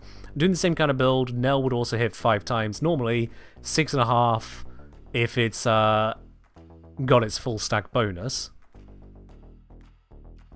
Versus the whole 180 to 280 damage. I think it's pretty much a wash. If I'm quite honest with you, I think it is pretty much a wash. So the Nell is going to be a little bit easier to use, whereas Athodai theoretically should come out to a bit more damage. And having a better innate status setup. Well, define better, because impact can also be useful for taking down dedicants, whereas heat is not. Nell is more forgiving on ammo in hard to headshot circumstances, because the Athodai just runs out.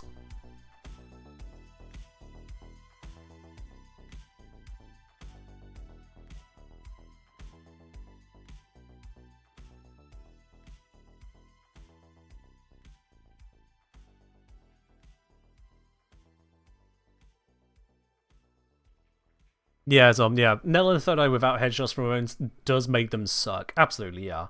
You say about Neutralizer, but Neutralizer's damage output still kind of sucks comparatively when you're not headshotting. It's just got so much damage. But even then, if you're not landing the headshots, you're missing out on a lot of its application. We said final modded status. Oh, is it final modded status? It says flat status.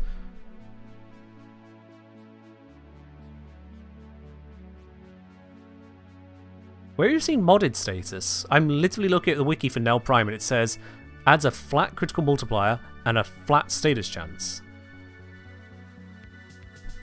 It's pretty damn explicit on that there.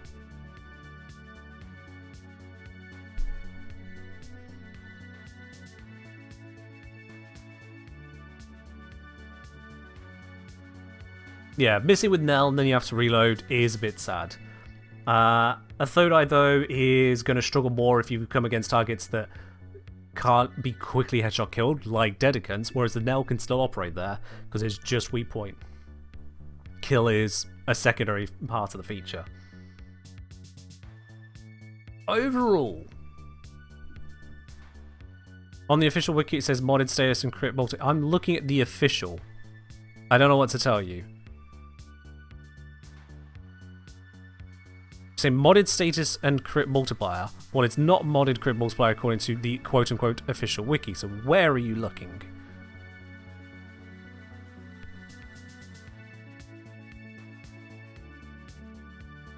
I see that on the characteristics it says landing a successful weak point hit grants a death knell buff, additively increasing the modded crit multiplier by 0.5 times, which is slightly awkward phrasing, but sure. Additively increases blah blah blah, and modded status chance by 20%. So are they saying it additively increases the modded status chance, whereby whatever your status chance, if it's like with mods 22%, does it become 42%? This is the problem with not having key terms. Additively does not tell you where it goes into the information. I scrolled further down to the notes section, which usually goes into more detail, and in this case it says a flat critical multiplier and a flat status chance, which is still not very clear. It's not 100%, but flat does usually mean you just get this number added into the rest. Yeah. Again, I point squarely at DE for causing these issues. They create bonuses and never explain them, and it really does my head in. Because all they say is, headshots grant 100% ammo efficiency for 2 seconds, as well as 0.5 times critical damage and 20% status chance that stacks up to 3 times.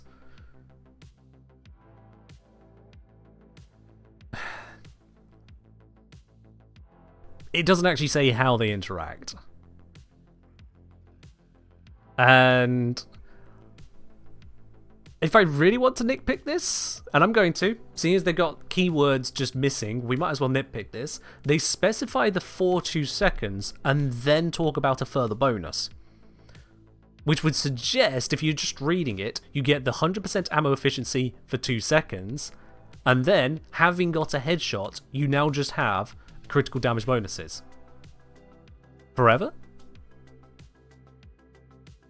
It's given the time on the first part, and then talked about something else.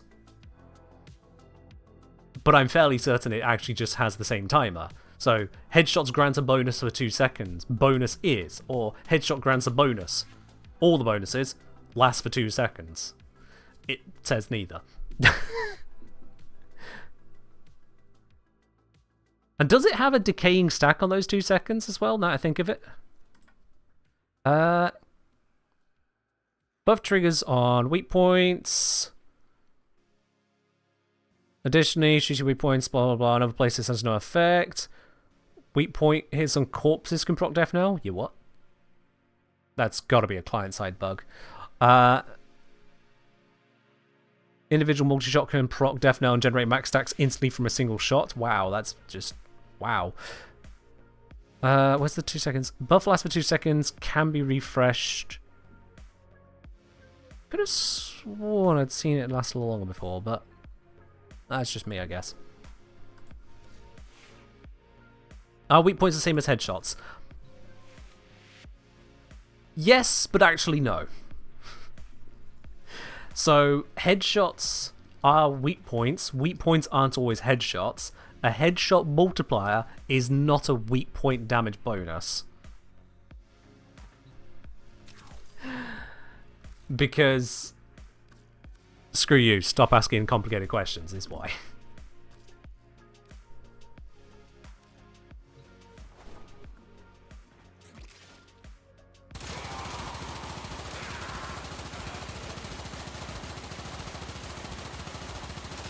It is a decaying stack. I did remember it correctly.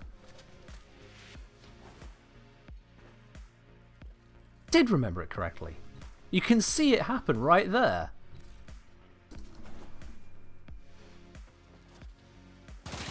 So there's a 2-second timer. Gonna stack it up a couple times over. 1, 2, 1, 2, 1, 2. Gonna restart it. Stack them up.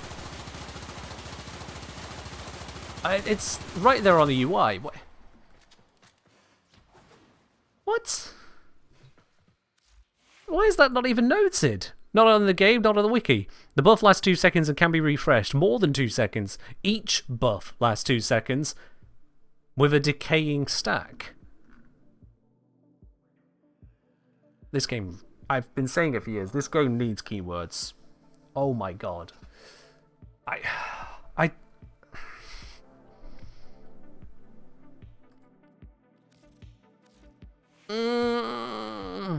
Okay. Jade asking, are there headshots that aren't weak points? I don't believe so, no.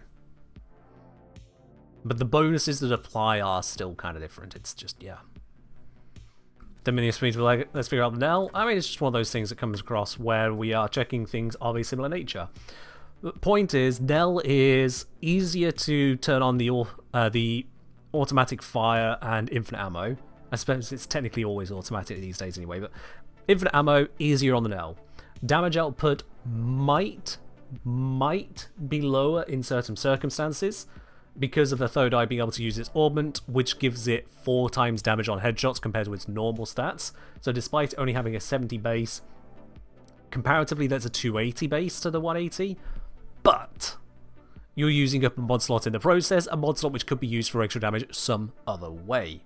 Athodai does still need to get the kills for it to matter, and it can't refresh its bonus, whereas Nell can.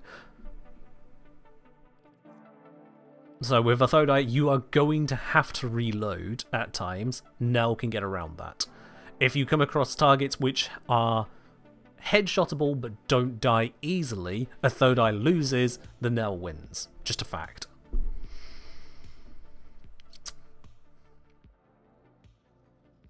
So yeah.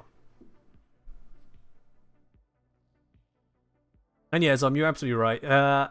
With an automatic headshot weapon like the Nell ends up with there, so long as you are pointing in approximately the right direction and have enough ammo, you will land your headshots, yes. Can you Scourge ult fire?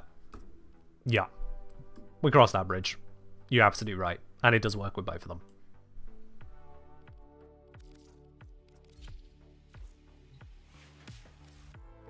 And to be honest, Tom, you talk about the just fire and let them die. You're not aiming individually. That's how a lot of sniping works in games in general, in that you think of where the head is going to be and you let the target walk into your crosshair rather than trying to track the target. You create a kill spot and you shoot when they're in the kill spot, and the skill comes into knowing where to place the kill spot. Big thing in Counter-Strike, big thing in TF2 as well. Yeah. Big thing in a lot of games, like I say. Tracking a shot is a lot harder than planning a shot.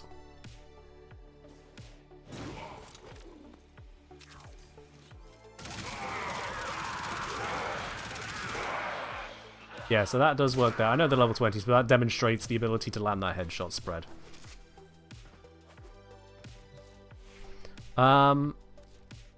And that was using the one that didn't even have the correct stuff on, so fun times.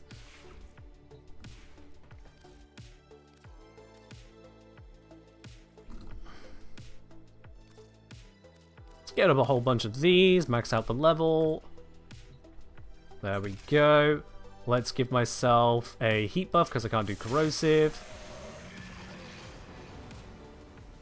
Yeah, have that in your general area.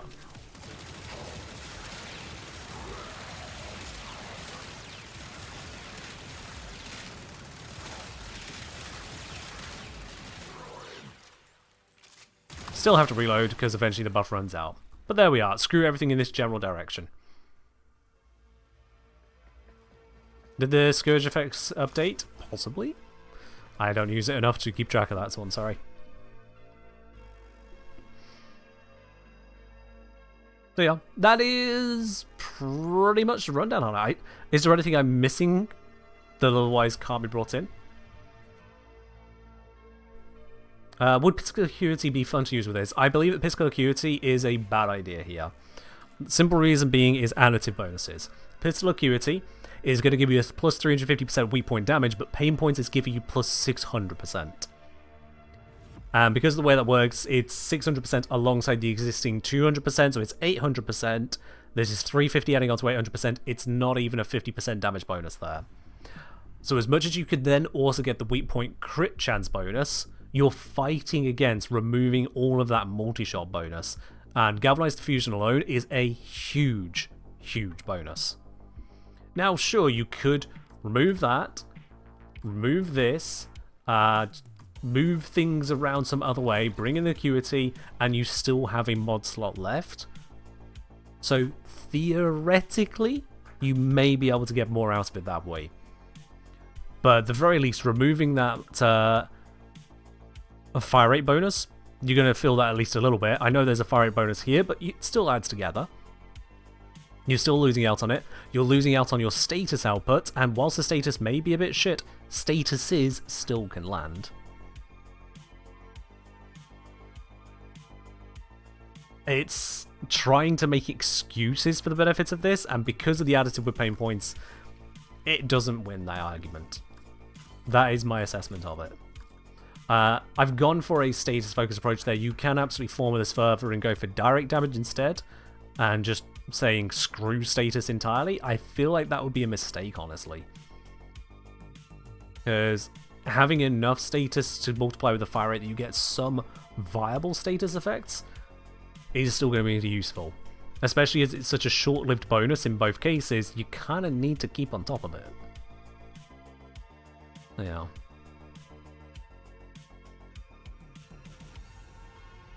That's great except for bubble review your headshots. Yeah, there is always the risk of it sending it in the wrong direction. Absolutely.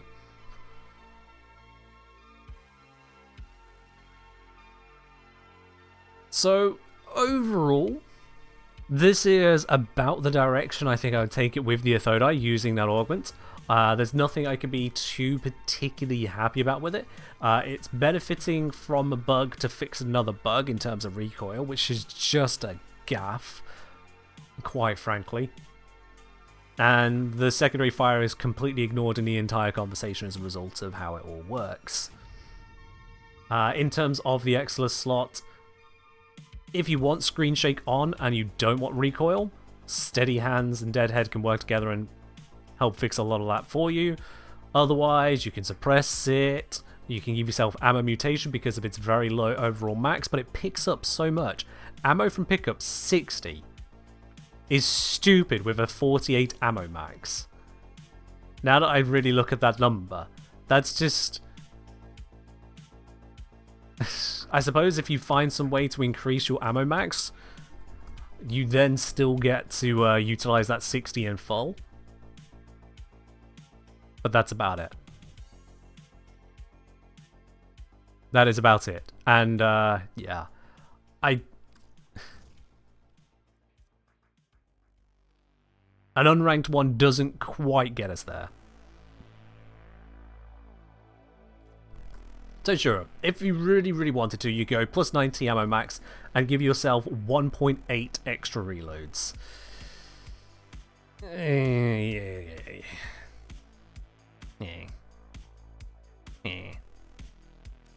I can't find myself that amazed with it. How's the Augment going? It's gone. Simply Petra. It's gone. I just... yeah.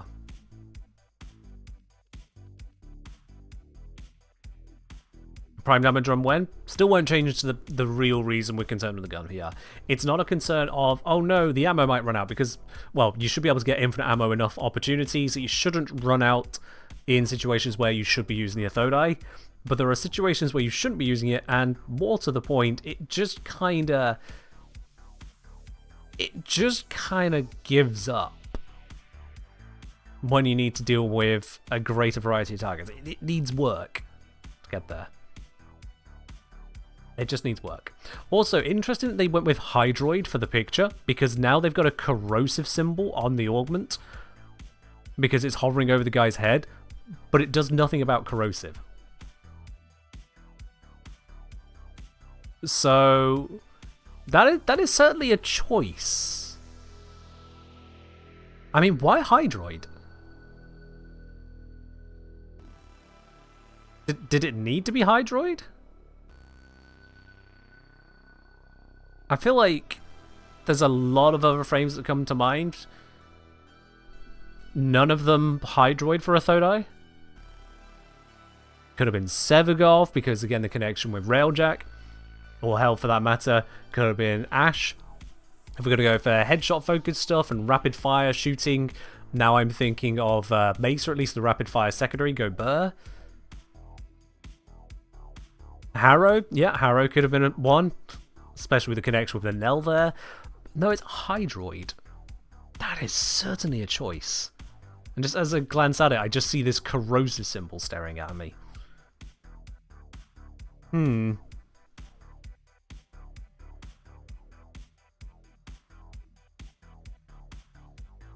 Sight, true. Yep, Sight and 9 could start being featured on mods like this as well. Absolutely valid, yeah. Again, it's of all the ones to pick, Hydroid would not have been the one I'd have thought of. And then having the symbol hovering over the target as a result is just... It just looks weird. There's a corrosive symbol staring at me from the gap in the mod there. It's an oddity.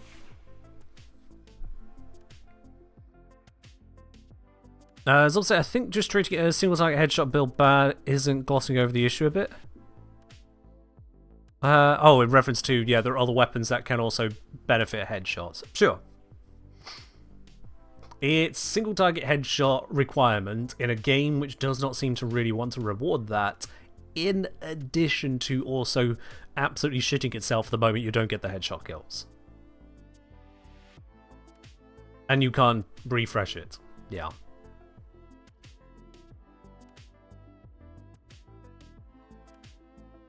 You know, most builds for Athodai used to use corrosive and heat. Okay, I mean, with its relatively low status chance, I don't know if I'd go corrosive heat. I guess if you were against a Grineer when it used to give you a huge damage bonus, sure, but that is gone. Now the damage bonus against them with just corrosive is only 50%, rather than 600% at this extreme. Should be a way to deal AoE damage on headshots could solve it. I tried a blast approach and a gas approach, and neither of those really did it for me. I'll be honest with you, though. It's nothing to do with turning single target AoE. This is something that I said years back. This is something I have harped on about many times over. The way to fix the weakness of single target precision weaponry isn't to make single target precision weaponry non-single target, non-precision weaponry. If we want something that is multi-target and AoE, if we want something that is just kind of spray and pray, if we want something that is delete the corridor without effort, we have those options. The idea of side grades is not to have everything achieve the same job, it is to do a different job. So, if there were some actual benefit that could be derived from those headshots, most likely a benefit that isn't killing, then there's some value there. But that's not what the Athodai is doing here. This is saying, hey, were you headshotting before? Here, headshot some more. That is literally it, because it was once used as a weak point kill in the first place. It's a damage buff. It's a 4 times damage buff. If you're using the Athodai for those headshot kills, you want this augment. If you're using the Athodai, you want this augment. That's just the fact of it. But it's just... yeah. Single target headshots could give increased ammo, loot, something. Yeah, increased loot, increased ammo could give you. And say, well, I mean, if you look at snipers, they do have one on that side actually. If I grab Rubico, you look at this here. We search headshot, and yeah, you get your various bits and pieces. Headshot multiplier, crits on headshot, gain energy. Why is there only one mod? As far as I'm aware of, one mod in the game that gives you a non-damage focused bonus for trying to be precise. Alsu, cheers. On headshot kill, gain 15 energy. Not an Exless mod either, painfully. Imagine if different snipers or different styles of precision gameplay gave you other similar kinds of rewards. Whether it be energy, whether it be health gain, whether it be a speed boost, whether it be invisibility.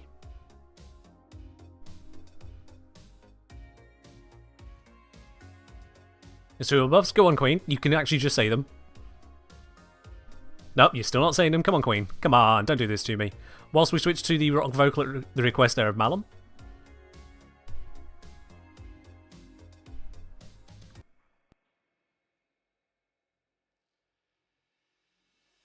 Let's go for the Doom Guy approach. Headshots open to executions. Yeah, I mean, if headshots maybe gave you increased impact procs with certain things as well. An option. That kind of is still just another form of killing, but at least with Dedicants it has a place. Sure, Petra? There's your Urple. Absolutely.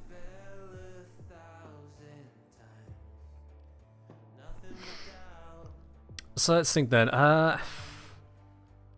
So what is Queen referring to? So mending, energizing shot, gain 100% effect to the orbs when shooting them. Oh, Queen. I get where you're coming from there, but yeah, that's not headshotting, that's not precision killing, that's not engaged with the enemies. That is turning the weapon into a weird utility pickup tool. And to your credit, yeah, it is precision. It's just so far removed from it. It's just like, nah. At that point, it's given up on it actually being a killing weapon. Wondering, can you get... No, you can't get Athodai here. Damn. It is just trade for it or farm it. And how much is it going for on the market at the moment? Athodai set. 90 platinum. Oh! Youch! I mean, it's not that bad, but it's still a bunch.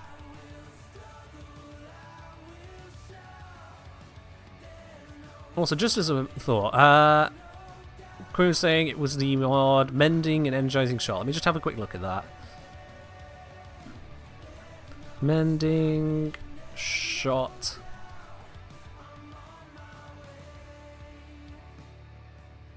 Niche exclusive, blah, blah, blah, blah, blah, blah, blah.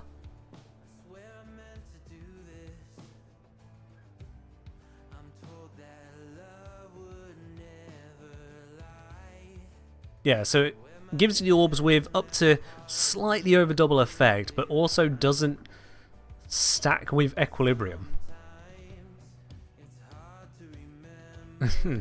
It's additive to the bonuses you get from Amber Archon shards, but multiplicative with Dagath? No, Dagath just multiplies. It's a thing.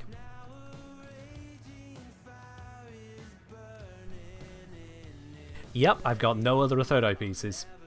I just have the Athodai as is. God damn.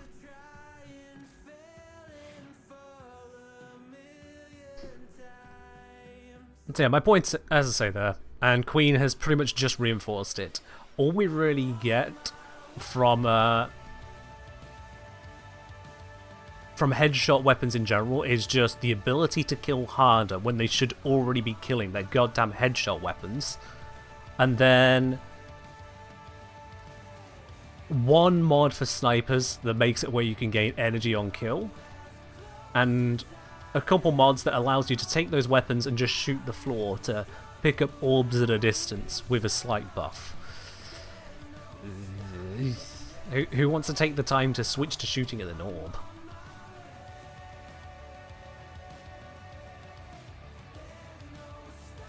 It's a thing. And then some of the strongest units you'd want to snipe are resistant to being sniped. Go figure. Go figure. Nostalgic say, until now, single target weapons are only good for disruption / boss killing. Considering the game is about killing a lot of enemies, can't really think of a good way to boost single target weapons aside from having an incarnate form. So again, it's not about boosting them to be better at killing, it's to make it where they have some reason to exist that isn't just killing. Because the only other alternative is to make multi-target weapons less effective at killing, and let's be very real here, I don't think Warframe would survive if they genuinely went across all the multi-target weapons, all the spray weapons, and brought down the damage to the point that they didn't overshadow sniping. There's just no way. Absolutely not. So, the only solution, aside from creating contrived scenarios of required precision, which also pisses off a lot of players, is to instead give them utility. To create effectively a mini-game loop of, hey, you want to be going for the headshots of this weapon because you get this. Explosion on a headshot? No. That's taking a single target weapon and going, hey, I like how you're being single target, but what if you weren't? If the fix to making single target good is to make it not single target, you haven't made it good. This is kind of the same argument people give with the Valkyrie stuff, of going, if your fix to making health gating, if your fix to health tanking is to rely on shield gate and invulnerability, it's not health tanking. Same deal. Same deal. As I was saying, the way they restored precision was with Incarnans, where it's just for charging purposes. And yeah, that's just... Your headshot for 12 times melee combo? Wouldn't it be nice if there were more of a combo effect to rely on? Snipers have their own combo, but it's instead on a, I think like a... Is it a geometric scaling? Some kind of curved scaling to get the values from it, which isn't exactly great. Halo Grunt Confetti? Sure, why not? Silly Axeless mod. But yeah. Wish that precision weapons deal with attenuated enemies more efficiently? Yeah. As I'll say, I mean, it did kind of work. We think about headshots a lot more in a post-Incarnate world. We think about them more because they gave us more bonuses to the headshots. I don't think about Incarnate headshots for the headshots. I think about Incarnate headshots for the Incarnate. For the charge. If it was killing or not killing enemies. In fact, Zom, counterpoint, how many people complain, certainly in lower level missions, that their Incarnate weapons are difficult to charge? Because they have to go for the headshot, but now they're killing the target too fast, and so the multi-shot doesn't trigger, or they can't go for repeat shots in the same target. How many times do people end up complaining that they are too strong to charge the Incarnate on some missions? So if anything, that doesn't make the headshot situation better. The Incarnate headshots make more people upset at the headshot situation. Yeah, you don't need to defend Warframe's design at this point, Zom. You don't need to find an it's something when the something isn't good enough. Straight up. So overall, I would say that, as ever, single target remains in a limited position where the most successful single target weapons kind of fudge being single target by giving you enough shots that you paint the room instead. You look at the Burst on Incarnate, for example. Burst on Incarnate, sure, it has a radial attack on it with a 2-meter radius, but it's not really the primary damage dealer. It's only got half the damage of the main hit in the first place, and the main hit is going to get the headshot benefits where the radial attack cannot. So the winner is the direct damage. It is, for all intents and purposes, single target plus. But you have so many shots that you just kind of go and kill everything that way. Just aiming slightly higher to try and hit the heads where you can. That's not the fantasy of single target. That's the fantasy of taking a machine gun to a corridor full of idiots and turning them into failed dreams and puddles.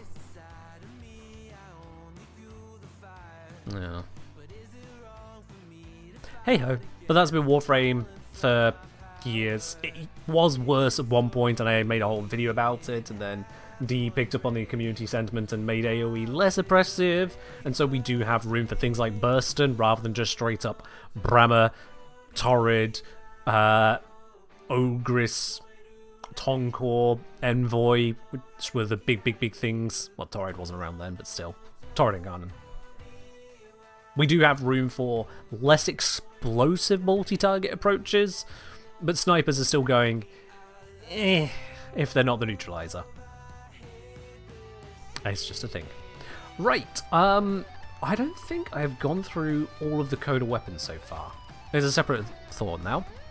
I mean, Coda Synapse has got a few formers on it, so as base assist, in fact I did a video on that. Sporothics, I specifically said I'm not doing a video on, because I already did normal Sporothics, and basically nothing changed. It's an easier to get 60% higher damage weapon, and that's basically it.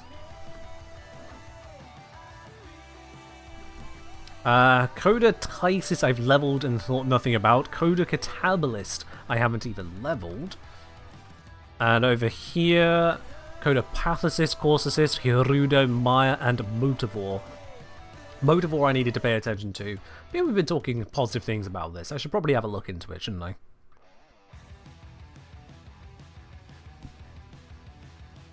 Goblin saying, chase Brammer for AoE skills, then for architecture. Fair enough. Honestly, fair enough, Goblins. If you're just going for the easy room clears, those are going to exist, yeah. It's just the difficulty of justifying single target if you have access to both. Is Motovore in the shop? No idea, I'll be quite honest with you. Thankfully I have a 60% one, so I don't need to check the shop for it.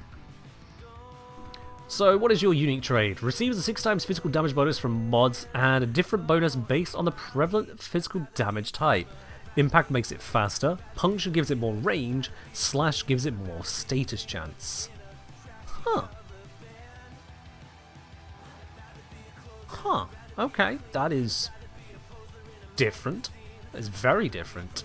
It's trying to incentivize you to use those physical damage mods to make up for the fact that physical damage mods, by and large, suck. So we've had a look at... Oh, okay. The numbers are updated. You don't have to figure out how much bonus it's going to give you. Oh, okay. Plus 720% slash. Which is functionally giving the weapon a plus 150% bonus. That is... It was nice, and now I'm looking at that and I'm going, that's... Hang on, wait. Hang on. Where is it? There it is.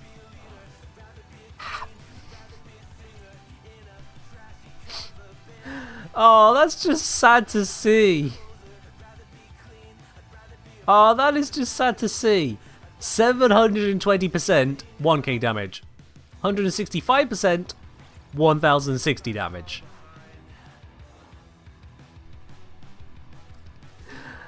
Oh, that just feels so utterly wrong. I know how all the numbers work there. I do. It's just... It just feels cruel. We can go to 7 times to make that not happen? Oh dear. Okay, well, that's that. As people say that the bits and pieces don't actually work here, which is curious. If I go impact, status comes down, attack speed goes up. Yeah. Oh, I see. Oh, okay. So it's defaulting to saying that the slash is the one in effect if you've not got any physical bonus applied. Interesting. Under average saying physical damage mods should be reworked to match how elements do. Raise that one with DE. They've stuck to their guns on that decision for a very long time. Very long. You still get the status bonus with no whips? Yeah, because the slash is treated as primary. Because, yeah, it's 83.4. They specifically gave it 0.4 rather than 0.3 to make it the one that's in effect. Yeah, I see that now.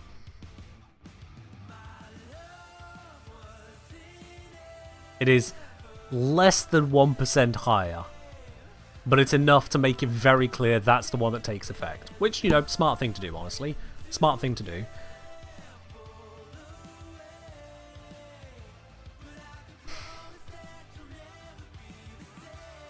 But that just means that, at least in the case of slash modding, if you just put in the one slash mod to really rack up the slash there, the status now is 41% slash at this base point here.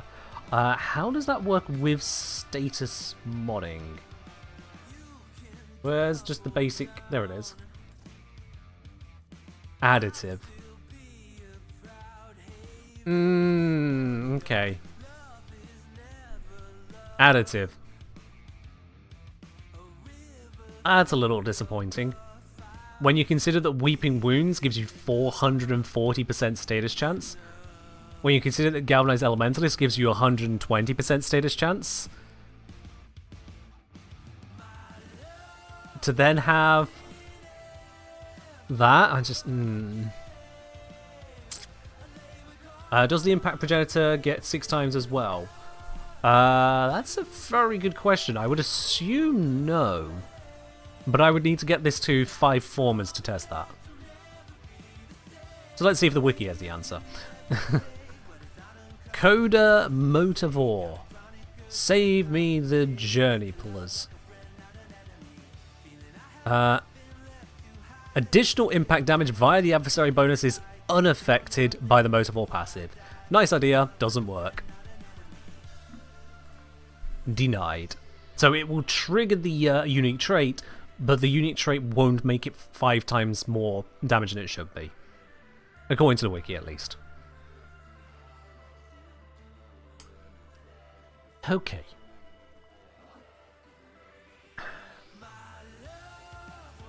So we have an additive status chance bonus. We have a, I'm going to assume, additive attack speed bonus. If I go Primed Fury in here, rip that out. We're currently at 1.55, and if I then grab the impact, 1.95 additive. Okay.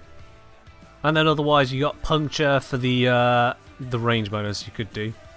Also say build his puncture stack with status and Doughty.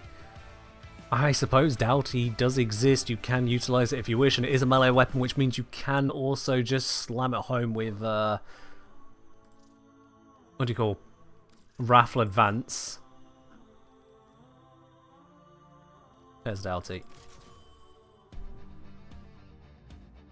So yeah, you could go puncture in like that. Just to give the overwhelming amount, we don't need to go further than that. Status it. Definitely into the Weeping Wounds. God knows where else you go from there. And Doughty's going to start giving you loads and loads and loads and loads and loads of bonuses. I suppose you could also slap this... In fact, you could slap just that one on. Which is probably just going to do a better job for you there, yeah.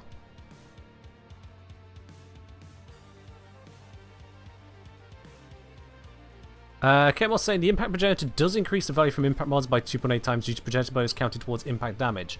True, you're right there. It would increase the amount of value, absolute value you get from the impact mods, yes. So whilst it doesn't directly benefit from a unique trait, there is that indirect benefit due to the fact that IPS mods only look for their matching type. Very true. So you can have a lot of impact. You can have less puncture or slash, but still a bunch. Or just kind of vibe elsewise. You decide to go melee duplicate. I'll be quite honest, if you're melee duplicating a setup, it usually says the setup sucks. Not saying you've done it wrong, I'm just saying that it's a case of, is this the best that the weapon can do? Because all that melee duplicate does is double the damage output and status output. It is effectively a 100% multi-shot arcane, and I'll be quite honest, for the vast majority of circumstances I use weapons in, if I was handed an arcane that was just 100% multi-shot, I'd be like, have you got anything else?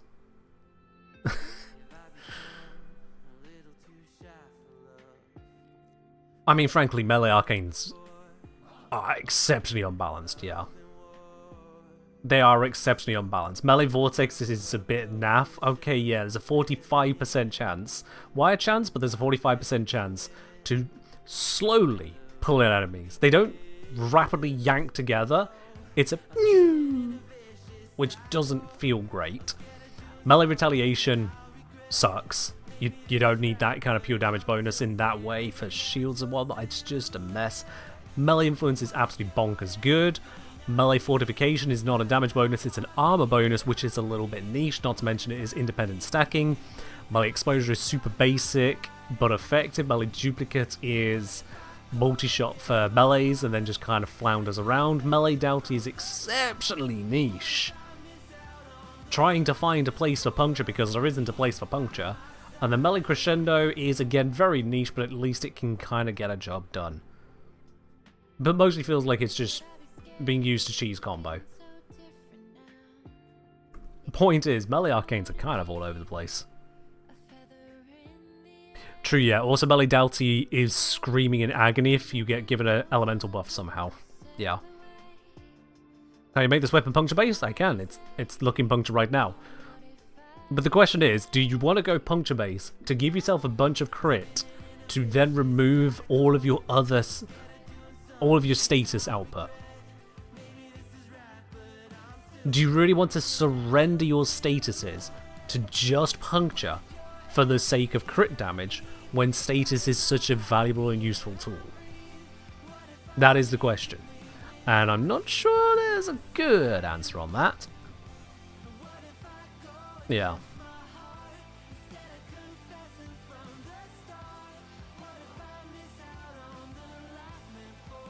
Yeah.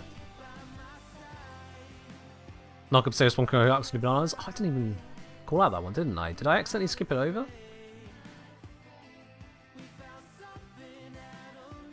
I had to scroll up. That's what it was. Melee Animosity. Gain crits for your next heavy attack. Bit pants, to be honest. Bit pants. And then Melee Afflictions. If you have an attack which applies status and the knockdown or fling, crazy good. Otherwise, it sucks.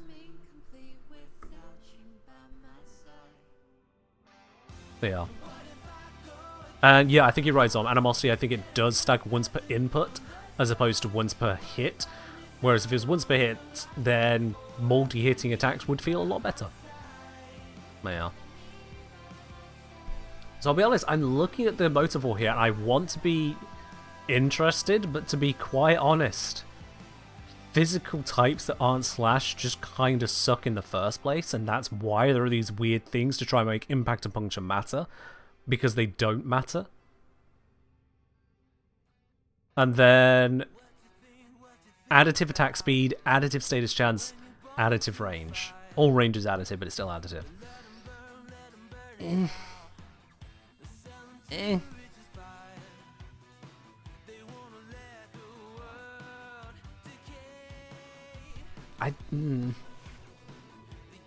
And so this is the appearance when it is puncture focused. Someone's saying that appearances change. Okay. And then if I go slash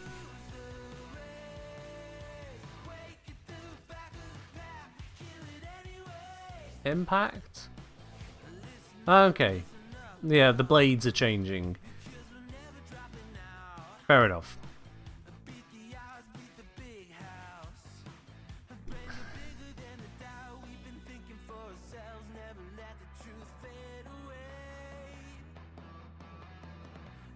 Mirror saying they use puncture for the extra reach, with prime reach, with opportunities reach. What, the Tennokai? Fair enough. I mean, it's a nice Tennokai because the increased window more than anything. Electric and influence. Oh, for God's sake.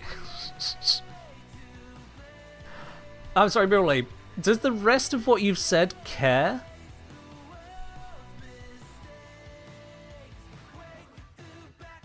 Doesn't matter if everyone gets electric. Well, it kind of does, Mirabe. It kind of does.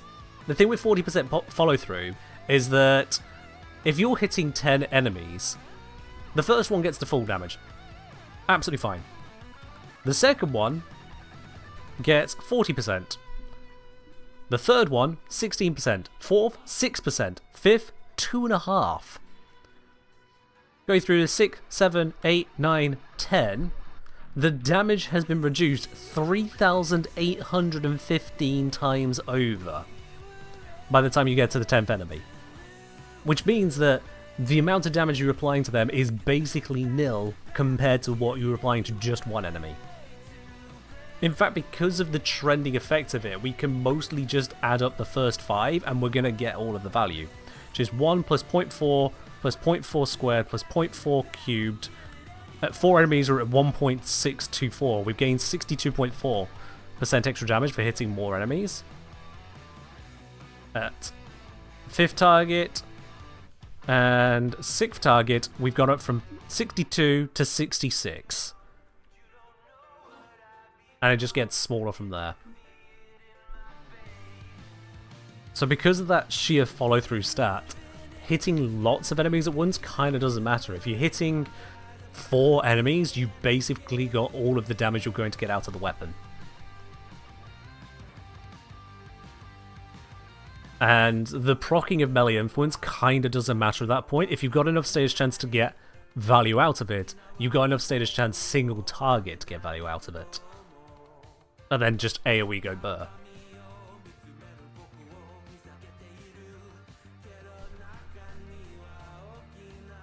So yeah. Impact making it faster, but now your impact. Slash giving it status chance, but we can get status chance out of the wazoo anyway. And range is range, I guess, but now you puncture. Excuse me. I think the biggest gimmick of all is that you can spend a mod slot to decide what this weapon is. Is it an impact first weapon? Is it a slash first weapon? Or is it a puncture first weapon? That's pretty much what the weapon is. You're spending a mod slot to decide which of those is functionally at super base. And if I put this alongside, we end up with less toxin than I've got impact there. So it's kind of like I'm applying a 90% toxin mod to a primarily impact weapon. It's kind of how it feels.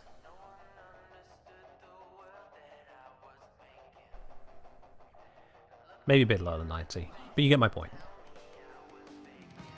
How do Deimos mods compare again? So yeah, I don't think you'd actually want to be using Collision Force, if I'm quite honest with you. You would probably want to be using Saxon Thorax, because instead of 720, it's 540, but also you get your status chance bonus. There's a primed impact mod? Good to know. Still a limit. Because how much impact do you want? So, sure. We can max this out at 165, which this is going to increase 6 times over. Hold on. Yeah, so it multiplies it by 6. 165 would be a 990% bonus to impact. But because it's 1/3 of damage, it's actually a 330% damage bonus.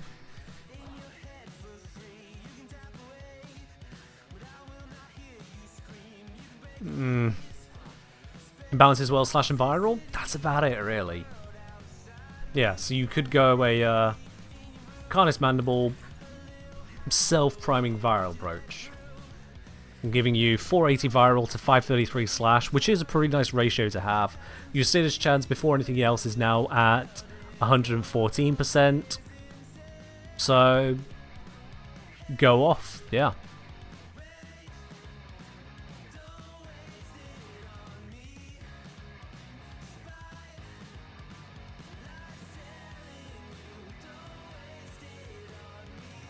Yeah. As I'll say, despite popular belief, follow-through still does matter for influence, because hitting those later targets still spreads influence, so instead of hitting every enemy in 20 meters, right, yeah. I get where you're coming from, Zom, yeah. I don't know if it's popular belief that follow-through doesn't matter. At the very least, I've not surveyed it. It's not something I'd want to survey.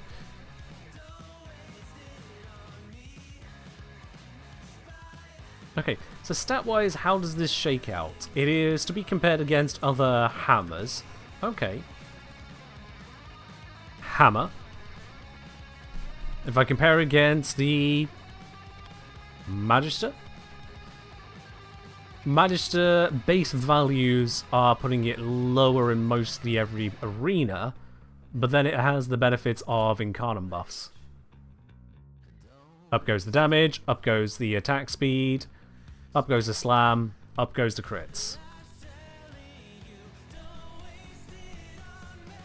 So the crits, it would actually beat it out. Look at those numbers. Damage, it would beat it out. Attack speed, it would beat it out. And so the Motovore would have to spend go in one of the directions it can go to try and fix with that. Motovore would win on the status, but I'll be honest, I've never felt like I'm struggling on the status with the Magister, because that's not what it's really aiming for.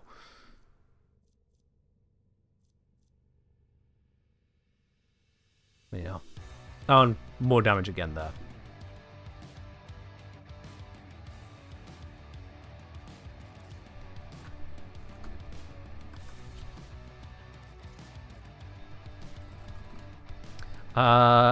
What else would I consider against? I mean, I would at least compare against another adversarial weapon. Kuva Shield Egg is bigger but slower, more crit, but less crit. Noticeably lower damage, and locked into the puncture. So the Kuva Shield Egg, I'd say, is worse. Yeah, pretty confidently worse there. Never fair comparing to Incarnates? Why not? They exist. They exist. I don't care that you can get to 1999 without picking up an Incarnate. Vice versa, you can pick up an Incarnate without having got to 1999. Ask Dan. So, no. I don't think it is unfair to compare against them. They are weapons in that class that are accessible and therefore fair to compare against. If they were supposed to be stratified on Incarnates are just that much better, then they shouldn't be comparably accessible. Compare against Volnus. Okay, Volnus Prime, let's see here. Volnus Prime is faster by default, better follow through, and also slightly higher range. Crits, much worse. Status, slightly higher. But if you look at it /1, actually, let's think. If you go 34 times 5.4, assuming Weeping Wounds only, 183.6%. Whereas 30 times 6.4, Weeping Wounds plus passive, 192. So it's almost a wash. There's a less than 9 percentage point difference in Weeping Wounds only builds, and any other further status modding will be better for the Volnus. Yeah. Crits, definitely its weakness there, but it's got higher follow through, higher range, higher attack speed. And the damage is a wash. The slash, however, is not as focused as Motovore can make it, which would weigh back towards itself there, yeah. Slash is only... yeah, it's only half the overall... in fact, it's not even half. Okay. And this doesn't take into account Progenitor bonus. Progenitor bonus is going to push Kind of in favor, kind of not, because it's going to dilute the slash.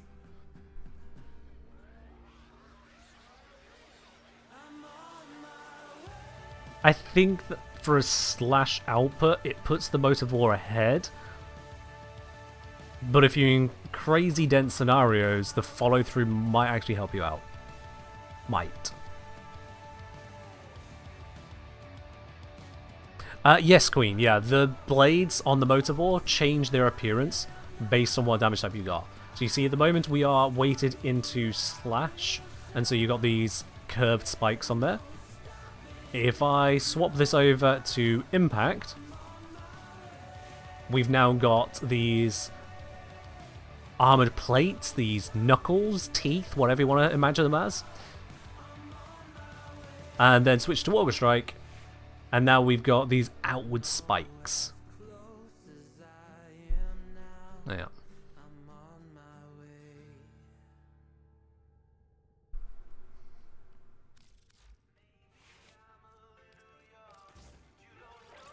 Slash spikes going the wrong way? No, so if they're supposed to slash, they're the correct way. Because as they come around, they are chopping for the slash effect. Whereas if they were supposed to be puncturing, then yes, it'd be the wrong way around. That said, the puncture ones are kind of incorrect by their own measure. Because if it's a spinning weapon, you'd want them to be... You'd want them to angle into the spin. Because this is going to end up with an awkward angled hit from the puncture. The momentum of it is going to be awkwardly placed. Whereas if it's spinning with the spikes pointing in the direction, then it will be a very reliable puncture forwards because it would be sinking the spike in. Also, the puncture spikes clip badly.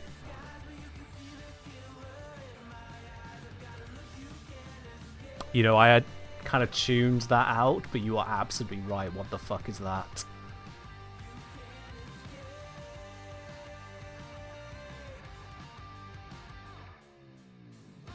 Oh. Oh, that's not even like it's conflicting with an alternative cosmetic. That's the weapon.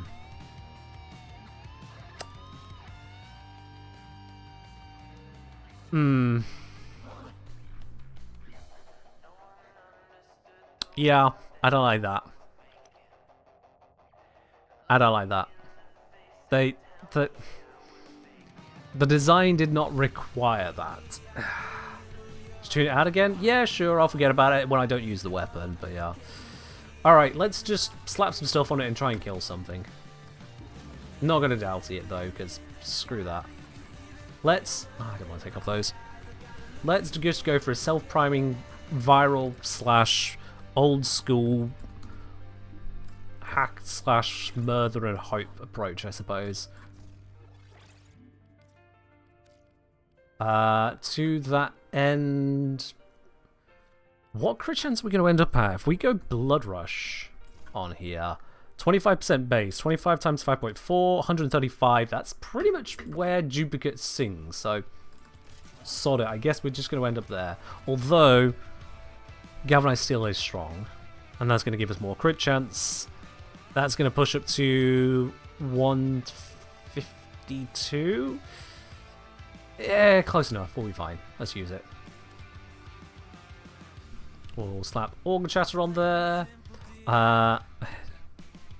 Let's think. We've not got attack speed at the moment. Let's go with Berserker Fury or Quickening. Berserker Fury.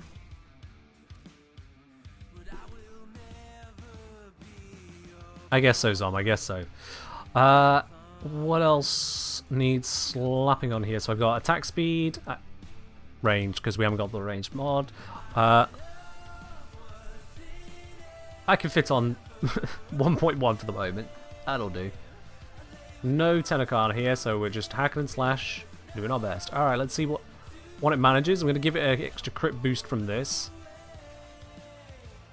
Weeping Wounds. Did I forget Weeping Wounds on it? Oops. Yes, I did. That was silly of me. That was indeed silly of me. We'll replace the Organ Shatter, because we got Galvanized Steel to help on the crit damage for now, and I've got my companion. Yes. Elemental damage mod? Oh, status damage mod. Galvanized Elementalist. Yes. Okay, what do I swap out? And what do I downrank? Swap out the reach. I need to find 6 more. I can find it from cutting the virals. At least until I form of this. Do it that way. That'll do for now.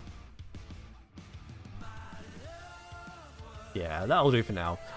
So the weighting on this, viral is less even than the magnetic here. Oh dear. But we'll be working on that. Let's just use it, level it, see what happens.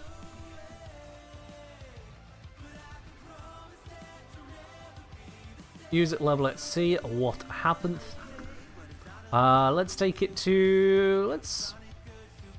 I want to get it leveled, to be honest, more than anything. So let's level it with... Yeah, let's start on the low end. Nice armor target, so the slash has more value. Cut through them, level up, see how we do. Take it from there. I think I'm still on my raw setup for Lavos, so I can buff the effect there. Yes, I am. Oh, if I thought about it, I'd have equipped the melee speed arcane. Oh well. Life support has been cut off. They're trying to choke you out. Hold on. Hello, here to Motovore you.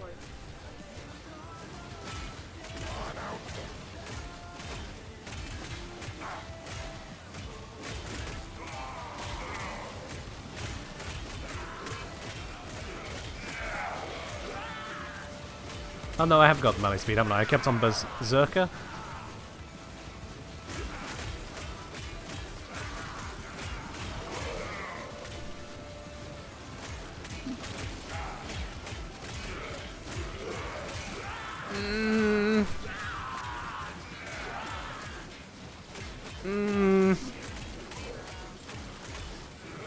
Is this what I'm hoping for in a weapon?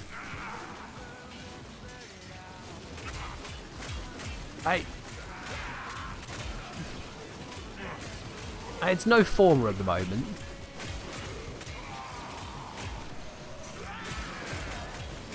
Get ready for a capsule.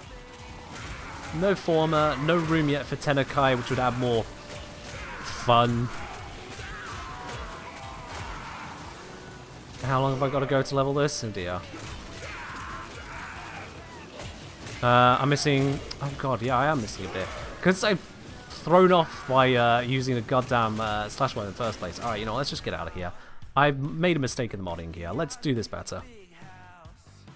My mistake. Let's do that better.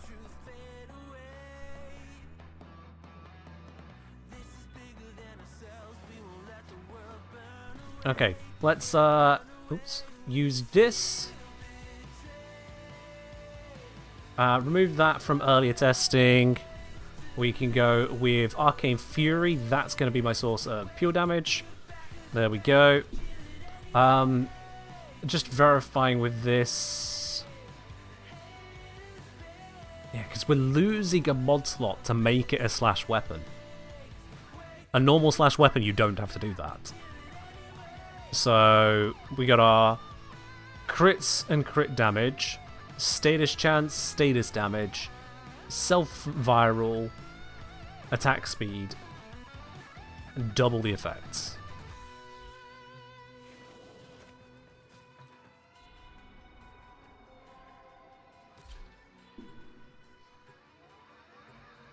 Let's try it again. Again, going to give it the raw buff just as a generic power increase, especially for double dip purposes. Use Deimos mod? Maybe I should have. It's not going to matter enough. What about Valence bonus as innate slash? Okay, what frame gives innate slash on Valence effects? I would love to see this slash Valence you've got. I think D would love to see it as well. Then we could build secondary weapon. Different weapons take different builds. Hang on, wait, you're struggling to pass legendary rank 2. Okay. You could try out the builds in the compressor guide I put out. That might help you.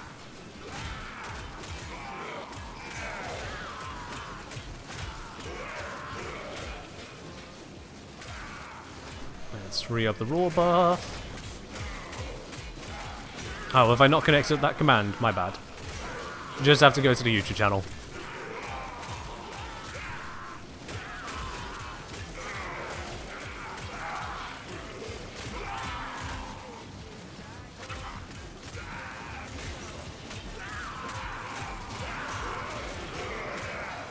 So, Warman in, 84 kills, so it is killing. God, melee without Tennokai is so uninteractive. This is the epitome of just...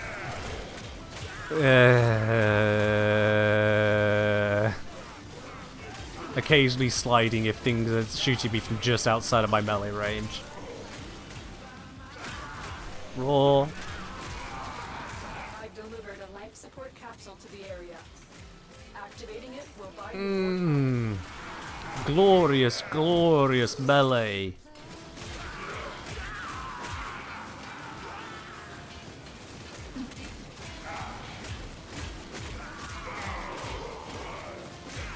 You just put on Gauss and go crazy? Sure, you just attack faster. It's still the same. Dum, jum, jum, jum, jum. Just, in that case, it'd be jum, jum, jum, jum, jum, jum, jum, jum, jum, jum.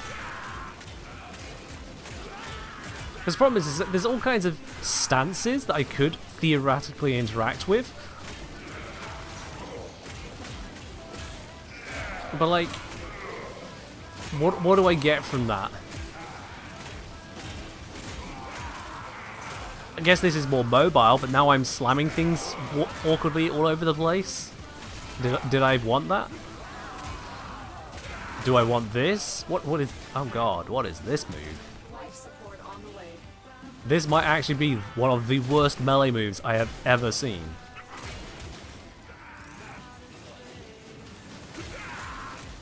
Bring up the raw buff. I think I'll just stick to the forward moving melee attack, which is usually just the best melee attack outside of Tennokai.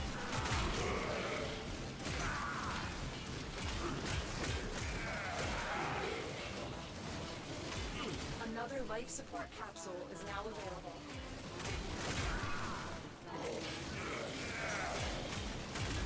Max rank, just to be clear, were you actually unaware that Slash isn't a progenitor?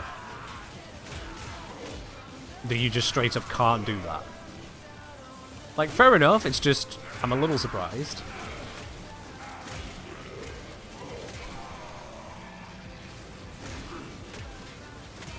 When it's not your default forward combo anyway. Yeah, forward combos usually have the momentum to carry you forwards in a smooth fashion. This is part of the changes that are coming with Valkyrie, is to make it where she moves more smoothly. Because weird, jerky movements don't make for easy melee gameplay. Because those weird, jerky movements, whilst in a fight, would kind of make some sense because you're doing moves to try and beat your opponent. At no point here are we trying to beat our opponents with tech, with skill, with styles. We are just swinging at them in different ways. This is a big part of why I just mostly do not engage with melee gameplay, is because for all the fanciness going on, it's just a series of animations of weird swings happening. Hi, Malice. Bye, Malice. So we can kill an Acolyte solo on Steel Path. The other thing that gets me with melee is how the weapon basically phases through the enemies. I've got something here that is apparently multiple meters long. I'm swinging it around like it's nothing, phasing it through the enemies, but they're not dying in the process despite a hammer having just gone through their guts. I'm sure there are many people who could speak from experience here saying that if someone has something that can be classified as a hammer going through your guts, you bloody well feel it. You don't keep holding up. This will help the cause. So, just, yeah, I just... Extraction is ready. As a result, melee doesn't usually grab me very well. And, hey, this is rank 30, I can get out. It did get to rank 30 in 5 minutes, so that is a positive. We got 371 kills, slightly less of a positive, but it is still in need of further leveling. And I'm raw boosting it. And it's not a small raw either, it's a 83% raw. Melee should ragdoll enemies all over the place, or the alternative, if the melee hit doesn't kill, stop. Meet force. I don't know, just... As someone at least familiar with actual proper hand-to-hand combat, not just watching on TV, I then look at the melee and I'm just like... No.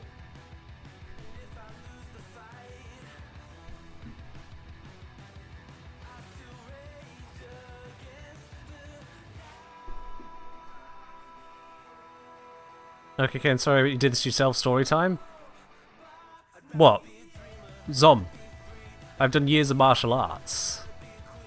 So, when it comes to hand-to-hand combat, very literally, including defensive against a armed opponent when you're unarmed. Serious focus on that through jiu-jitsu. Yeah. You didn't know this? Zom, I've talked about it multiple times. How are you not aware of this? You've been here how long? Actually, I can find out. Zom, you've been following since January 2022. How are you only now learning this?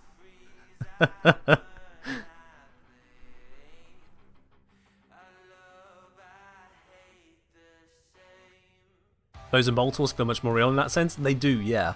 If anything, it's possibly part of why they showcase the Boltor as they did in that new War trailer. But yes, I did years of martial arts. I fell out of it when, very unfortunately, my sensei died of cancer. And so that kind of put an end into that one. His son who took over was just... It must suck for the guy to be walking in the shadow of such a great man, but my god was he stumbling in said shadow. Ain't no replacement there. Oh my word. On a different and much more positive note, Brother Oni with the 250,000 channel point redemption right there. 250,000 spanners as I delay long enough to pull this out of the drawer. Brother Oni, this one right here is going to have your name on it. Congratulations on that postcard redemption. How long has that taken you, Brother Oni? Do you even know how long that has taken you to earn that right there? Because that is a big thing to pick up. Hells yeah. Brother Oni, we'll sort out the details on that with you in the near future. In fact, let me send you a quick message now here on Twitch so you know what's going on with that. Thank you very much, Moon. The added beats to go along with it. Octavia's best song right there. So let's send a quick whisper over to Brother Oni. Thanks.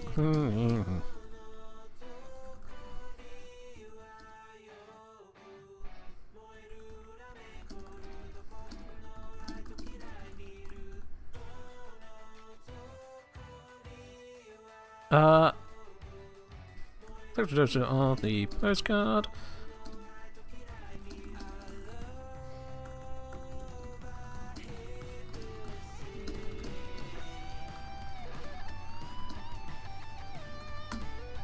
There you are. At least now that's in my saved messages and in yours. There we are.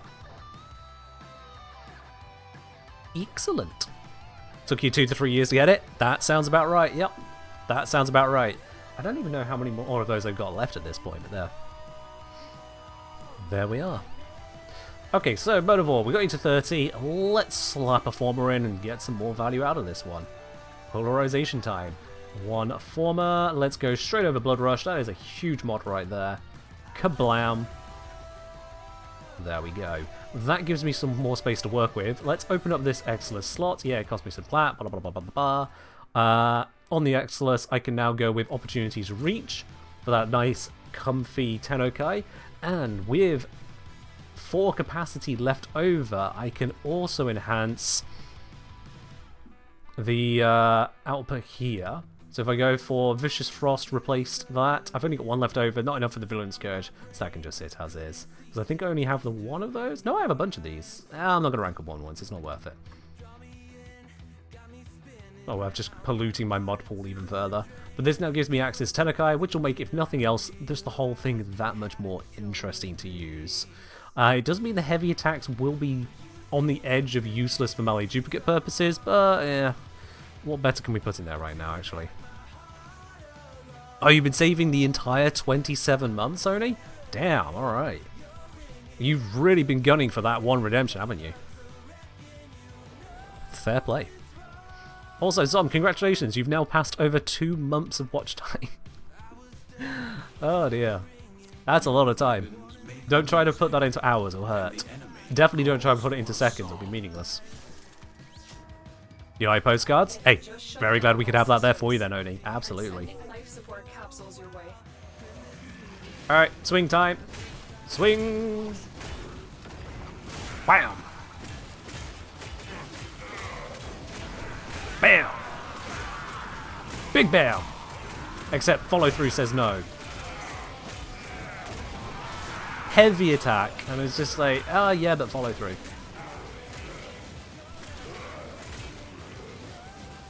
I don't really like this room too much for getting large kills in, so I'm gonna move this way. See what other rooms we get.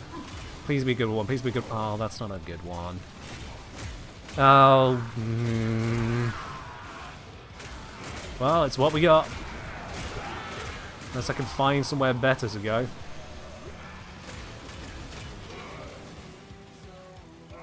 Queen at 21 days? Nice.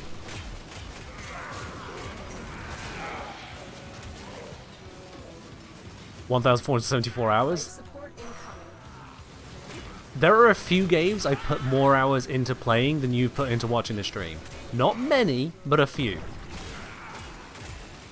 I know that Warframe is definitely over that, for obvious reasons. EVE Online, definitely over that. RuneScape, that's over that. Team Fortress 2, possibly? Actually, I need to check right this second, because that's going to bug me not knowing. Hold on.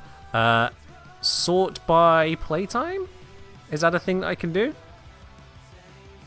Nope, so I'll just click on it here.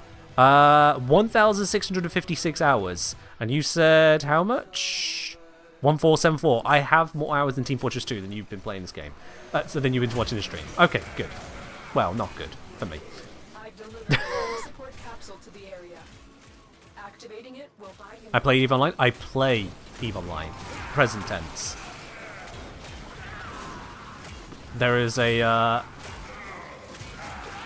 someone who is quietly mining a gas cloud who is very unhappy with the fact that I currently play EVE Online, actually.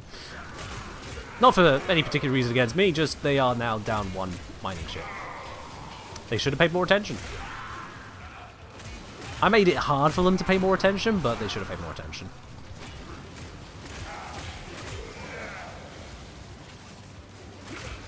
Haha, Daredevil go burr. It just kind of arrived right on top of them.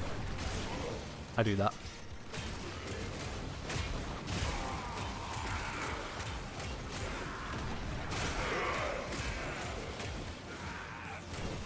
You've been seeing this stream 1 Skyrim playthrough. Sure. That is an interesting metric. Also, damn, you can really tell the difference in enemy placement and density here. I'm down at 37% life support, despite having upgraded the build, because the enemy density is just that much worse in this room. I'm only at 166 kills.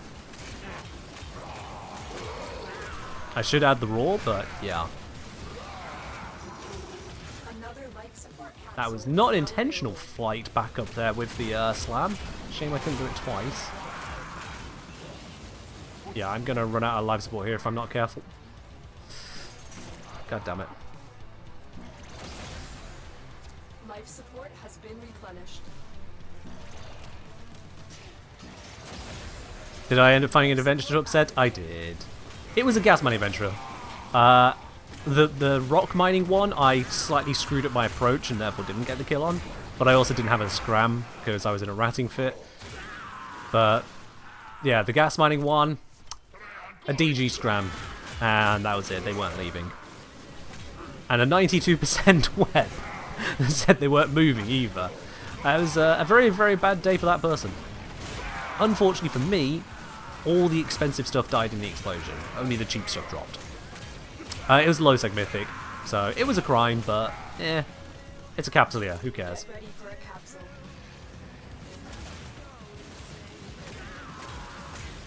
It occurs to me, having just heard Lotus's voice line, and I said capsulier there. Lotus's voice line is definitely shade throwing when it comes to EVE Online context. Get ready for a capsule. If your ship blows up, you are ejected into a capsule. Just broadcast that to the person you're about to engage, if you could.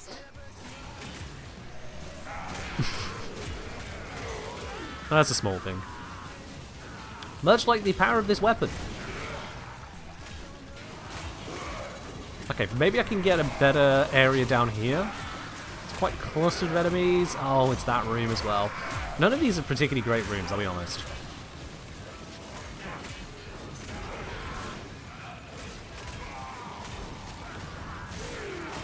We need that in the soundboard? Sure. I think I can add that to the Discord soundboard. Shouldn't be too hard to get hold of that voice line. In fact, I think I know exactly where to go for it.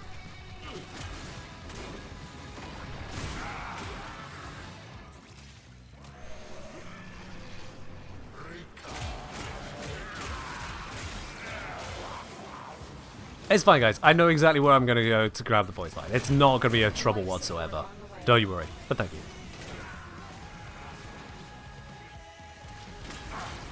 You posted some of your Steam hours in the Tea Lounge to compare? Yeah. Yeah. It's best not to really think about those kinds of numbers because it starts leading to questions that none of us want to answer.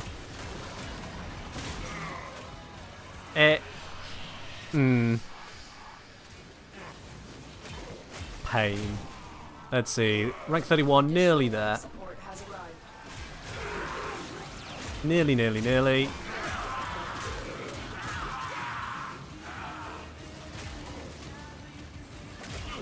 think I'll take it to a different mission after this one.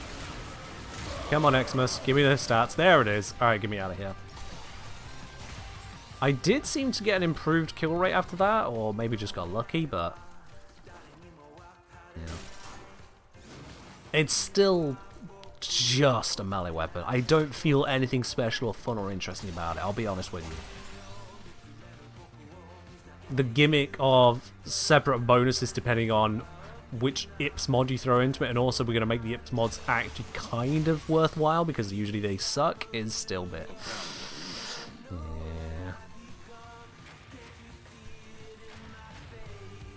You have a WoW character 900 days played? That might beat me on what I'm about to bring up here. So, let's head on over here. Log in. Oh, I'm going to need to get my authenticator out, aren't I?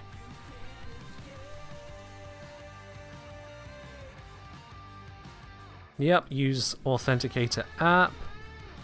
Oh. Input my own PIN correctly. There we go. Authenticator app. It is that one. That was if I type it correctly. Yeah, I've done that completely wrong. Logging in. Let's just get this time.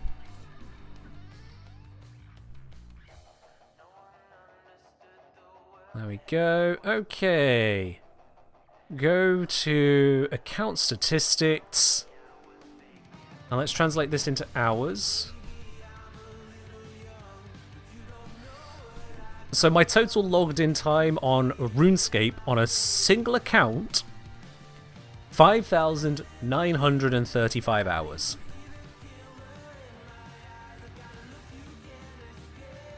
Yeah, That's 247 days and 7 hours.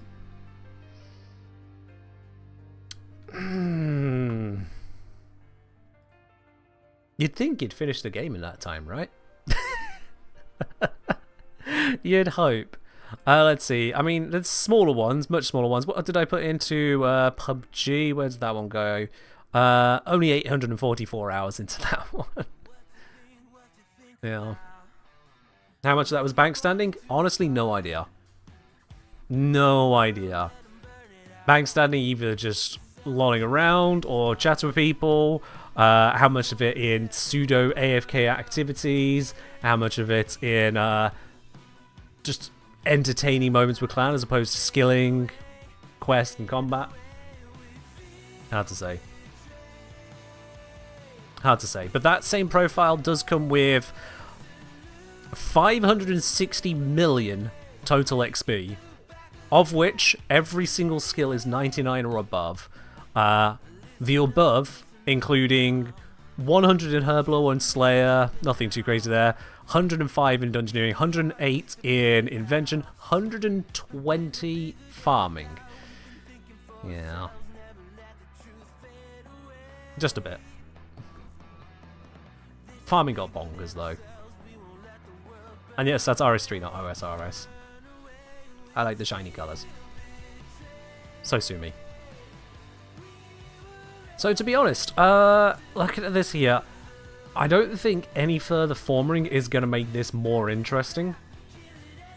Because the only thing to change now is just give that a few more pips. And that is the best out of making it a non-influence melee. It's otherwise still just a melee. To give it puncture is to remove the slash, and then you've got extra range for what purpose? Because it's not outputting anything useful, no one needs a whole bunch of puncture procs. And if you go for the extra impact, you get extra attack speed, but attack speed isn't exactly hard to come by. So, yeah. I'm not inclined to put any more format into this weapon for that reason. Because I feel like I've seen the weapon, including its clipping, and I wouldn't say I am satisfied, I am done. What about Afflictions plus Bleeds? So, Afflictions, you would need to be using some of these attacks which knock them down, so you're not using that one. You've got that one at the end of its circuit, this one at the very end of its circuit, this one in that one attack. But that's the one that was sending them out of the range, so it's kind of sucking. Heavy attacks can do it, but you can't keep heavy attacking unless you go for, I suppose, an initial combo build? Yeah.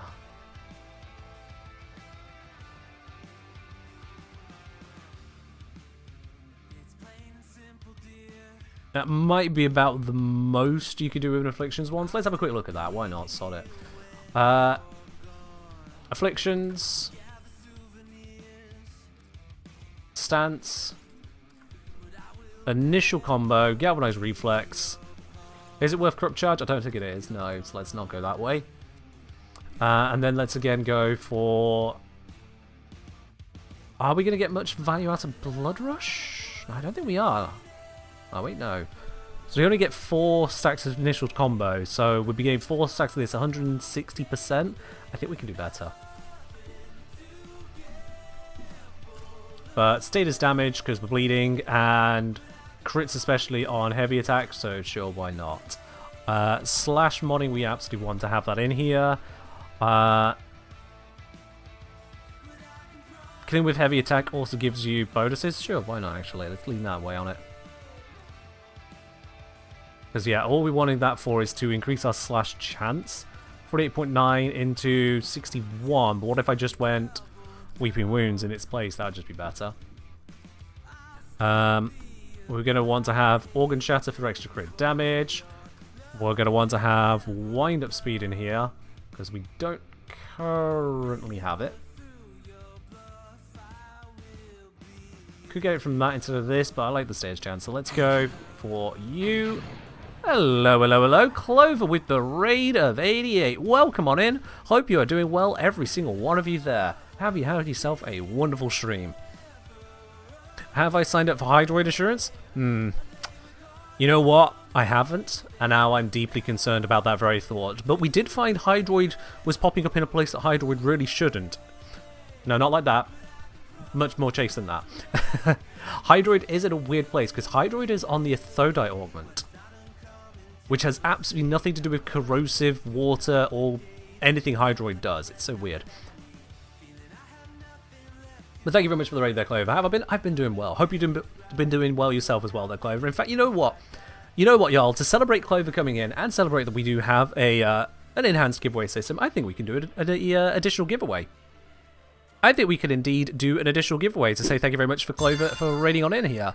So let's see what's on my wheel of giveawayable things. We can do. Look, we can do a former bundle. This wheel really loves the former bundle today. We're going to do a former bundle giveaway. Absolutely. So let's get that up and started as a thanks to Clover here. Former bundle. The way this works is very simple. I'm going to start the giveaway now, and all you need to do is type into chat !hype me. If you type in !hype me, that puts you in with a chance to win it. Let's get this feature up on screen as well so you can see it there. All the names are dropping on in. !hype me. Give you all a chance to win that. Doesn't matter if you've just come on over with Clover or if you've been here since I started streaming, well, ever, I suppose, but today as well. Give all a moment on that. It is going to close in just about 30 seconds, so make sure you get a chance on that there. Whilst we wait for that to come through, Clover, what have you been up to today then? What wonderful cringe hath befallen your channel? Hopefully only the best. Remember, there's also a normal giveaway. There is indeed also the normal giveaway. So when we wrap up this stream, there'll be the 75 plat giveaway as well. !ticket gets you a chance to win that. Whilst the hype moment is happening right here, right now, the 75 plat giveaway will be happening at the end of stream, and it doesn't matter when you enter during the stream, you still have a chance to win it. Clover catching up on Nightwave, but it went too fast. Felt like not much was finished. I know the feeling on that. I know the feeling. I did get to the point myself with Nightwaves. I was like, I don't want to do these. I just didn't. And there we go. We have ourselves our winner as announced there. It is Seismic Tick 2692. Make sure you put !claim. !claim. If you don't do it, it will re-roll it. !claim. I can see you typing, but it's going to re-roll it if you don't tell the bot you actually won. There it is. Excellent. Okay, so that should get the bot sending you a message. I'm having a look and the message did not go through. Do you have your DMs turned off? How absolutely dare. Alright, that's fine. You've already put your details here. IGN is same as Twitch handle. Are you on PC, Seismic? Very important detail, because otherwise I might be saying this the wrong way. You're on Xbox. Okay, let me make sure I get the correct account then. Let's see. So it was one thermal bundle. Let's gift it over to Seismic Tick 2692. I didn't see a pop-up with the name. I don't want to be certain I'm saying it's the right way. I want to be certain. Profile. Seismic Tick 2692. If you're just on Xbox, this might not work. Let's find out. Ah! Okay. We're just going to have to gamble and hope. Just going to have to gamble and hope. This always makes me feel a little bit cautious. Seismic Tick 2692. Triple check. I have spelled that correctly. Gift it. Online right now. Makes sense. There we are. Just a quick reminder. I'm not like you're going to forget. What's from that? Seismic that. Ba, ba, ba, ba, ba, ba. And now it tells me your cross-save details. Plays on a different platform. Are you still sure you want to send it to them? No, that's fine. Send. Cool. Confirmation systems that leave you trusting it's going to actually confirm it. Ugh. Not a fan. But all the same, there we go. It's settled over to you there. Seismic Tick, congratulations on winning that little giveaway there. Alright, we can get rid of giveaway overlay now. I am working on augmenting that, but that won't be done in the immediate future. It's going to take me some time to create that custom giveaway program, but we can look forward to that, absolutely. Righty then. Clover, thank you very much once again for the raid there. I hope you have yourself a good breakaway. So, Motovore, we're looking to make this do a initial combo approach. Just heavy attack everything to death. With that in mind, we've got the Killing Blow. We've got the Organ Shatter. I'm not going to go Amalgam. Leaves me some more space to do other stuff, I suppose. Although I could still just Former it. Yeah, I can still just Former this. Let's just do that. Swap those around. Slap this in. Bada bing. Bada boom. There we go. Alright, fair do, Clover. Absolutely fine. You have yourself your well-deserved lurk, I am sure. Let's see then. So, what I can do is, in the Exodus, I can go for a Dispatch Overdrive for the extra movement. And then, I guess I just kind of want to go Berserker at this point. Because I can go for the attack speed there. I've got... the other option is range, because we've got heavy attacks. We've got the crits on them, we've got the damage on them. Status damage because we're trying to get the slashes in to come with melee afflictions to make them go choppy choppy. We don't need elements, we don't want elements. We got our status chance. So yeah, I think just the attack speed to allow us to recover from the melee attacks quicker is going to be the way. It's just one of those things. I mean, I could slap a faction mod into there, but nah, we're using raw. It's fine. Let's just see how it handles. I don't have high hopes for it. I will be quite honest. So, fingers crossed I can be pleasantly surprised. Let's see what happens.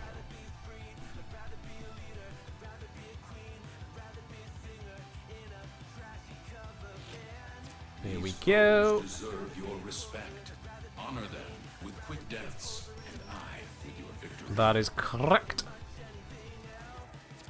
See which way they want us to move towards. This way.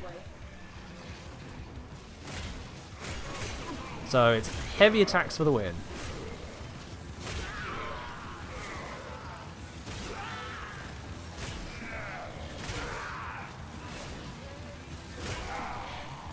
I mean, it's hitting them.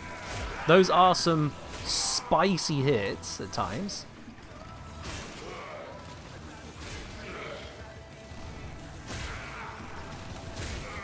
Is it me or is that attack cone feeling a little narrow?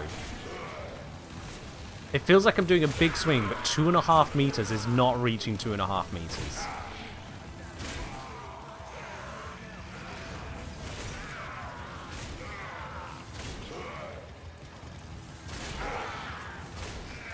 Because if I stand in this groove...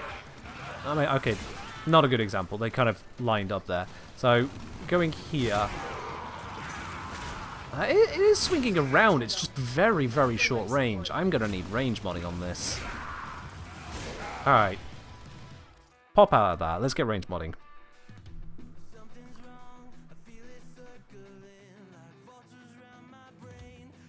This is going to need it, unfortunately. Now, I do have the pure damage coming off the arcane, so I could potentially swap out Killing Blow here to get that range. What else could I otherwise swap? Status damage doing work for us, status chance doing work for us, crits doing work. We need that for the actual combo. We need this mod for slash to be slash. Status chance is what's allowing us to actually land those slashes. Crit damage adding with crit damage. This one actually could be spare to throw out as well. That one could be spare to go. So, thinking of my options here. If I drop Dispatch Overdrive for the moment, go Prime Reach over this, I lose some of the crit damage, but I'm still going to be a decent amount. It's more hitting that range. I want to keep the speed to come out of these properly, though.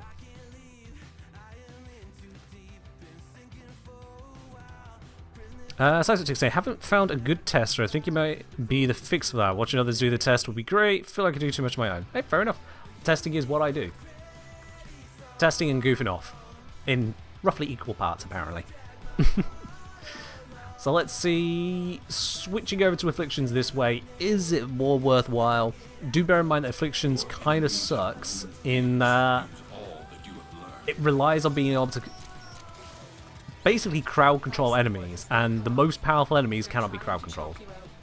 Hold on. Rock instrumental time? Sure, let's switch that over for you.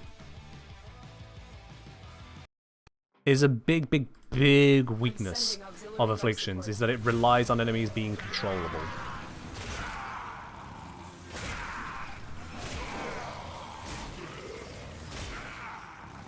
Is it the second swing which has that? Oh, it is! That's the narrowness I was seeing. It's the second swing of the heavy attack combo. That first one comes around, the second one is much tighter. At least that's how it looks.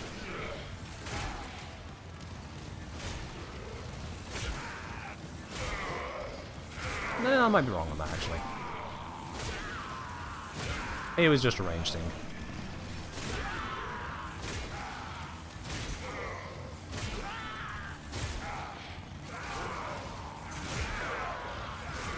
Point is, this is killing. Honestly, kind of cutting its way through, which is going to make for a better speed. We are getting a pretty decent rate out of it, which is a little more than I expected. That is doing more than I expected here. I will concede that. Luckily that was only an Xmas butcher, but it's going to be worse. I imagine this will suck against Edicans. Not even close. This should probably just flounder against Edicans. Let's re-up that buff. Delivered a life support capsule to the area. Activating it will buy you more time. Got another Xmas over here. Wipe the Overguard in the first hit, dead in the second. But this is base Steel Path pretty much. This looks pretty boring gameplay-wise. It is absolutely brain dead. Yes. If you like this, fair enough. Apologies if you're insulted at that point, but my god, does this lose me quickly. This is what comes to mind when people celebrate Afflictions. It's like, yep. It's melee. It's melee.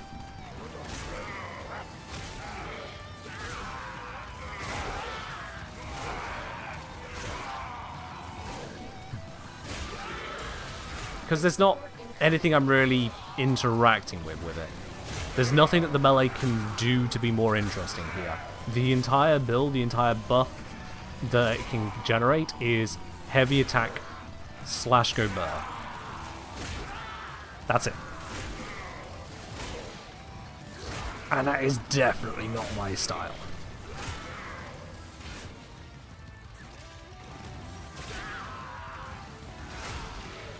I've delivered another life support. I mean, come on, I hit that guy with a hit strong enough that he's basically dying on his feet.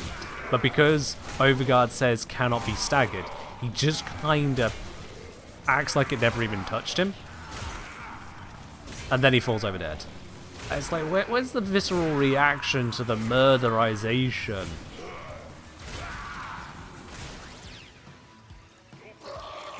No. There's just no soul to it. Which I suppose is another reason I find myself cautious about soul things. But that's its own thing. From the exact same company.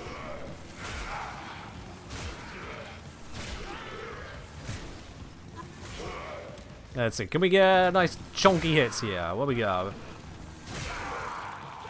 I can't tell how many of them are even dying to the slash proc and how many are dying because I'm just hitting them hard.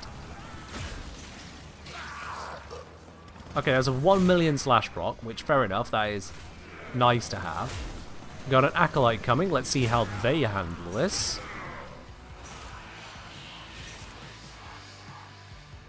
No space on the ticket claim, otherwise it doesn't work there, left.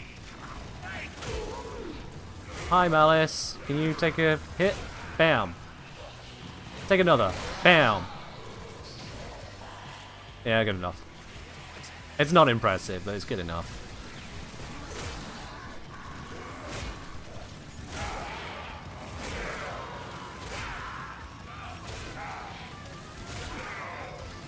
I think I am direct killing a bunch of these. There we are. That was a bunch that died to the procs.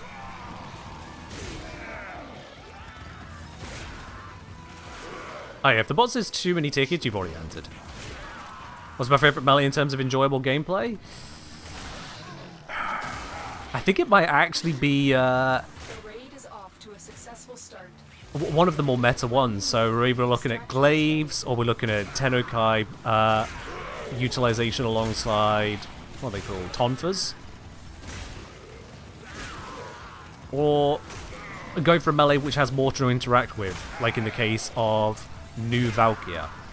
Because there is also utilizing your abilities to set up the grouping and maneuver into position and then going for the attacks and slamming down on the enemies. There's a mix of pacing. The quick, slow, group move. Quick, slow, group move. Some combination of thereof. Whereas for a lot of melee, it is just point your attack in the general direction of the group and wait for things to perish. Usually me. Of boredom. This is why a lot of my playtime is not melee focused.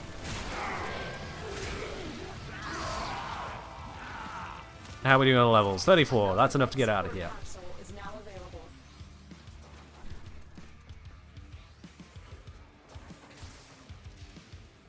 Now mess with those ones yet? Yeah, fair enough.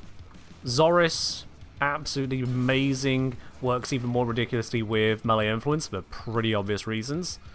Praedos and Cronin Prime both absolutely slap for their own ways of being Tonfas. Tennokai makes melee 10 times more interesting, honestly, because you've got something to actually interact with to change your flow. And that's a big part of it, is having something to interact with, something to do. Because this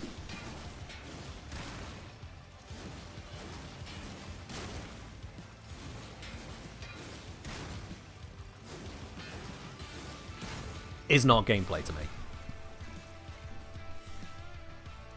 Yeah. As you conquer the foe, so you conquer yourself. Ta-da! Leveled up. And somehow 1050 on the Athodai. Sure, why not?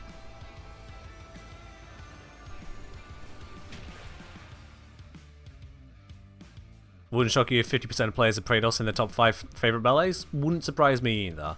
It gives you enhanced mobility, it's got interaction that you activate the Incarnate form, you can use the Tennokai to switch between light and heavy attacks without a real cost to it. There are so many benefits and very few drawbacks. Yeah.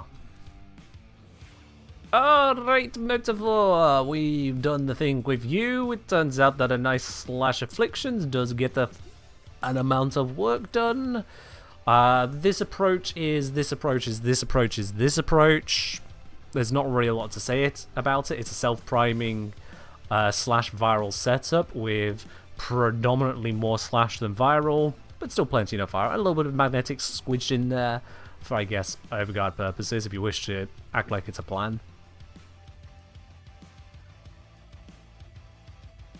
And, yeah. Otherwise, slap on slap on melee influence and laugh at how broken the arcane is.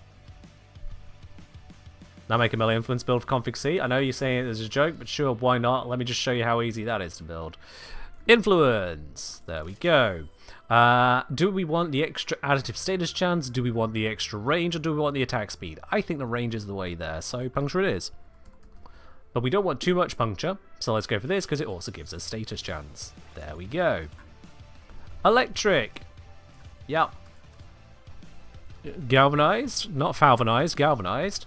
Elementalist. Sounds good to me. Steel. Absolutely. Reflex. Nope. Perish. Need to put on the Crushing Ruin because, of course, that needs to be on there. What else we look at the moment? Now, all of this has been using an arcane on my frame to give the pure damage, and I'm not going to change that. Let's keep acting like that's there. Arcanes are there to be used, so we're using them. Opportunities Reach is just beautiful to have. We need Weeping Wounds, because that is amazing as well. And whilst we're at it, Blood Rush is an amazing mod to have. What am I missing at this point that is going to get the work done? Or range is covered to an extent. It is arguable I could go instead of range, I could go range mod and then have more status chance by having slash, but needs more status chance? Yeah, it's only going to be at, what, 30% base times 1 plus 5.4 plus 1.2. That's coming out to 228% status chance. 228 seismic. Are you sure that's too low? Reflex? Nope. No. Cool. Heavy attack wind up? Don't need it. We're not heavy attacking. Or if we are heavy attacking, opportunities reach with the Athodai, which already has a fast heavy attack. So again, not needed. No, I think this is going to be just a generic melee attack speed we're going to need. So Berserker Fury is good. And honestly, I think it is a shakedown between Organ Shatter, Reach / Prime Reach, or if you really want to, you can go for the Electric 60/60 mod. Base damage, got that on the Arcane on the Warframe.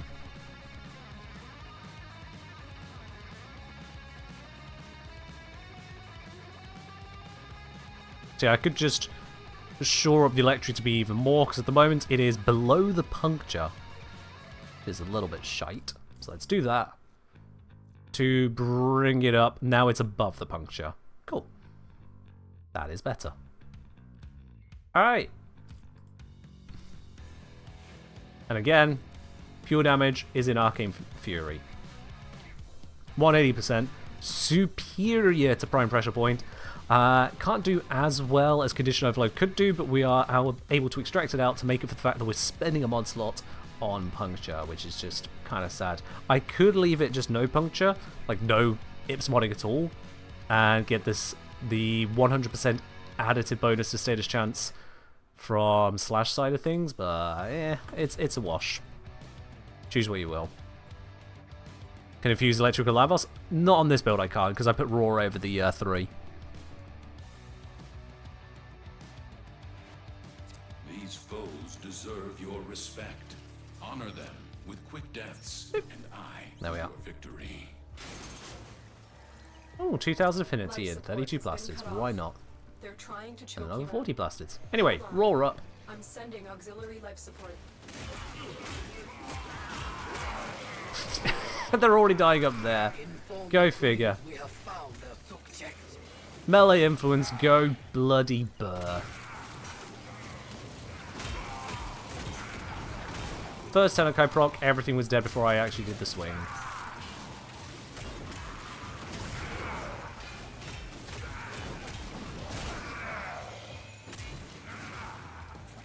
Fucking influence.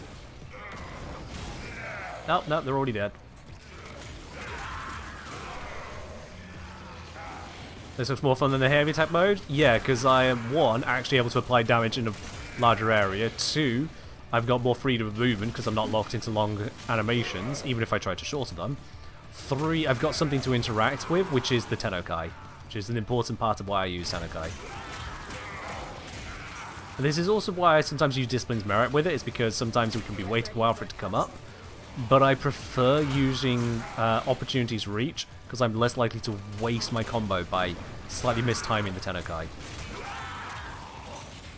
Wasting combo, especially on a weapon that's struggling to build combo like this, hurts. Athodai was an amazing addition to Melee for gameplay purposes. Balance-wise, kind of bonkers. But gameplay-wise, yes. I've delivered a Raw. life support capsule to the area. Activating it will buy you more time.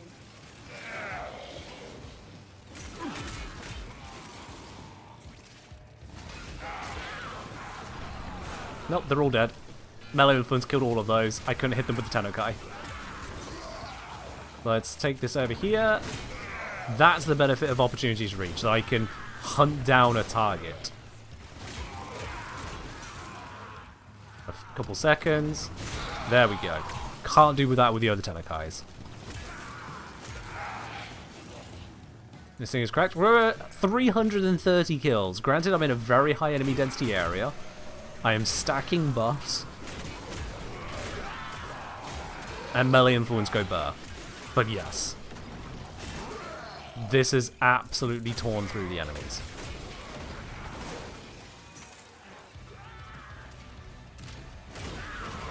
Oh, one hit, they all just fell over. Okay.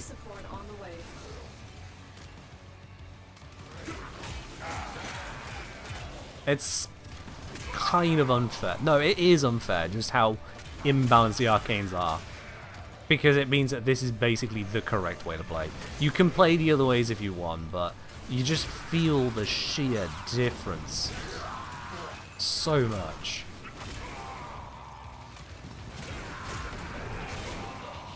And yeah, this is without using Balance Formation. I am using Raw, a pretty strong Raw. 83% is nothing to sniff at. But yeah, still bonkers.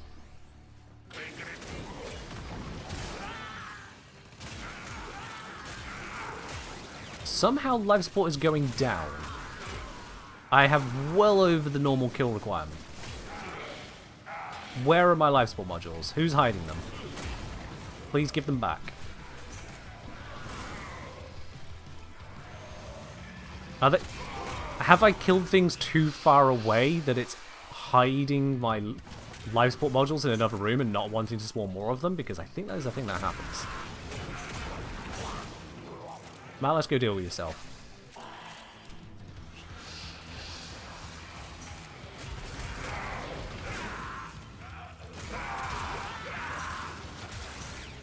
This is why people do melee influence go burr. Because melee influence do indeed go burr. It's not a meme. It's not a joke. It is melee influence.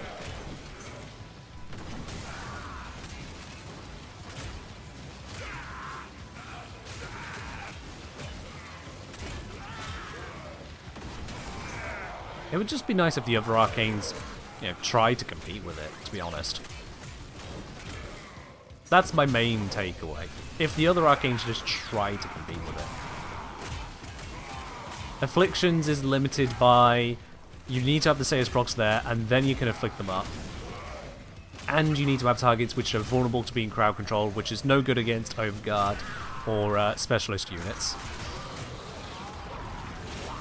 You have melee fortification, which is like, hey, what if instead of getting stronger, you were more resilient? But, by the way, it's independent stacks and only 10 seconds, so screw you for trying to make it work. You've got so many which are just awkward conditions to utilize, and then melee influence is just, yo, did you do an electric proc? Alright, sweet. That's pretty much it. Just, hey, can you keep doing a bit of electric? Alright, sweet. The room's dead. It's not even a non-damaging proc into damaging stuff. It's one of the most reliable status types for instant power, going, hey, do you want me to just be everywhere? Alright, bet.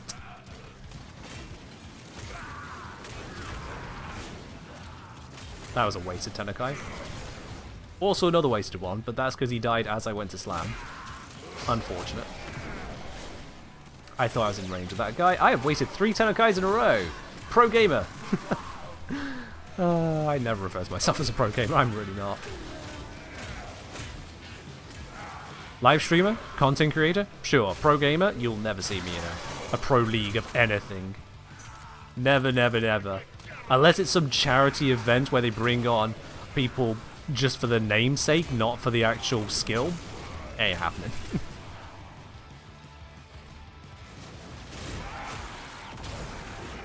It's like when you see celebs taking part in doing the first pitch at a baseball game or something. It's just an appearance for appearance's sake, charitable causes, whatnot. And when they go to throw the ball, you could just tell that they're not any kind of baseball player, not at all. And then in comes the actual pros again, and it's a game again.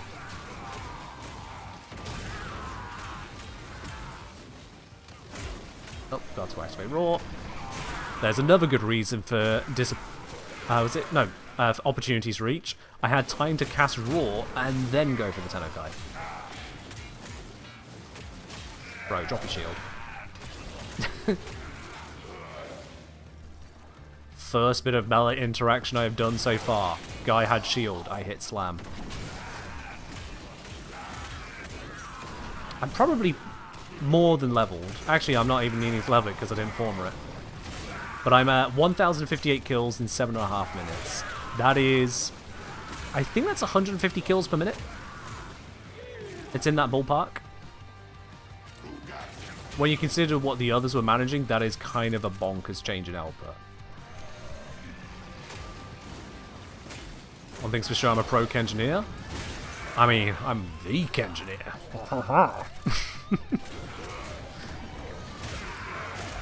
Don't click that. Profession includes gaming. I know that a profession of gaming, but my profession isn't to be a gamer. I suppose.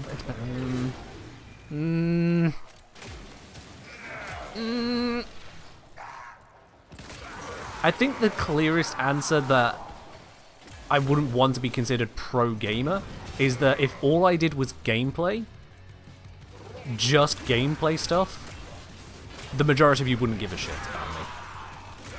It's the fact that I go into the guides, the walkthroughs, the talkthroughs, the process of it, the sheer math of it.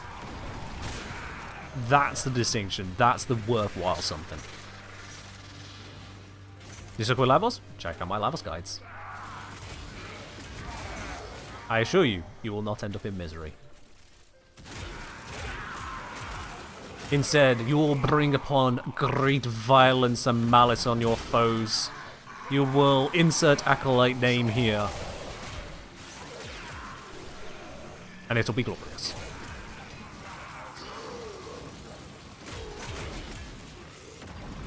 Smart. I don't think influence is active at that moment. There is influence. Let's try that again, shall we? And they perished. Come on, give me a Athodai when I can hit something big whilst I've got influence active. There it is. I think it perished as I swung there. That is really unfortunate. Okay, here we go, here we go, here we go. Smack! Yeah! That was a nice one. Got the knocks. Warframe gameplay is boring to watch for the most part. I'll be honest, you're right. You're absolutely right. It is just a mess of things happening. It really is. Alright. 10 minutes. 1,417 kills. 141.7 kills per minute. Including slightly lazy off, I'll be honest there. It's all good. If you may ask, says Noah, what LGBTQIA plus? It's completely okay accessible. If you don't want to answer, put any label. Sorry, when you say what LGBTQIA plus, what's your actual question? Like, are you asking what is or something else? I'm fine with you asking a question. I need to know what the actual question is. What is my orientation? Gay. Yeah. Your will was greater. This is good. Stream tag? See, you're guessing the wrong question there, Karmas and Golden Shells. They had a different question. And this is why I clarify.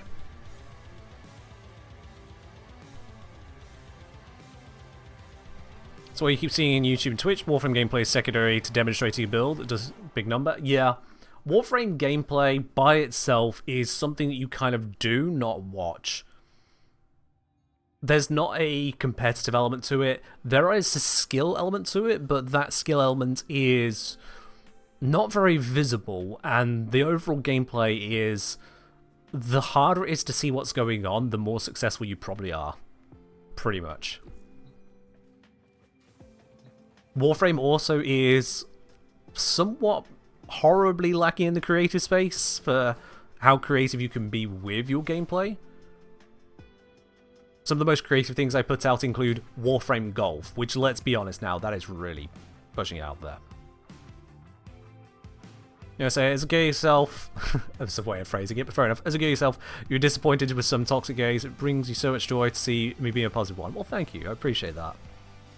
And you're right, there could be toxic people, but to be honest, it doesn't matter what label anyone identifies in any walk of life. Toxicity is a personality thing. It's nothing to do with any of the labels that are attached.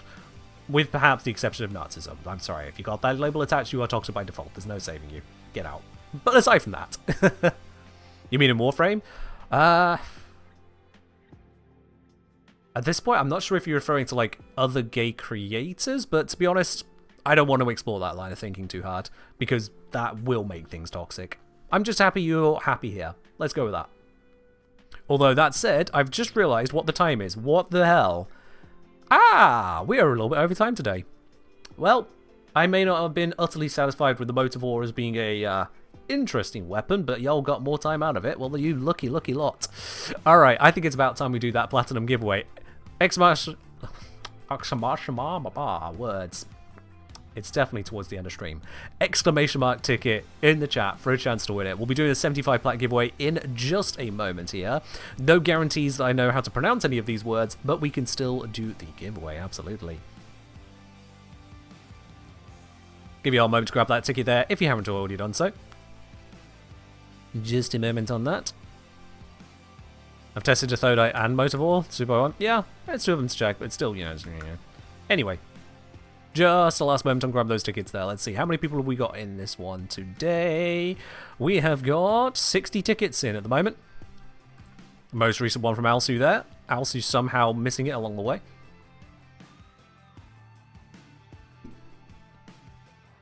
Oh, it's time for the Who's That Handsome Guy moment. Oh, wait, you're on about when we move to somewhere else, aren't you? Fair enough. Maybe that should be our stream message today. Yeah, our raid message. Depending on who we're popping into, we can correct the pronoun as needed, but otherwise, who's that handsome guy? That could be our raid message today.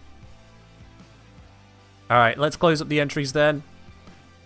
We got 61 of you in it, with a chance to win it. Only one person can claim it. That person today is going to be... Chaos.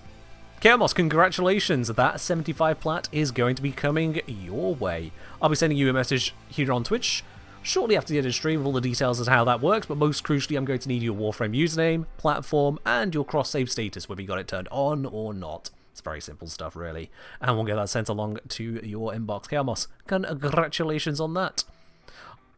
There's the plug from them. Absolutely happy to receive it. Yeah, let me just send you a quick whisper right now. If I just go, smile. There we are. It's the Mirror Lame special, as is standard. Okay, Moss, if you reply to that quick whisper there, as I say with your Warframe, username, platform, and if you got cross-save on or off.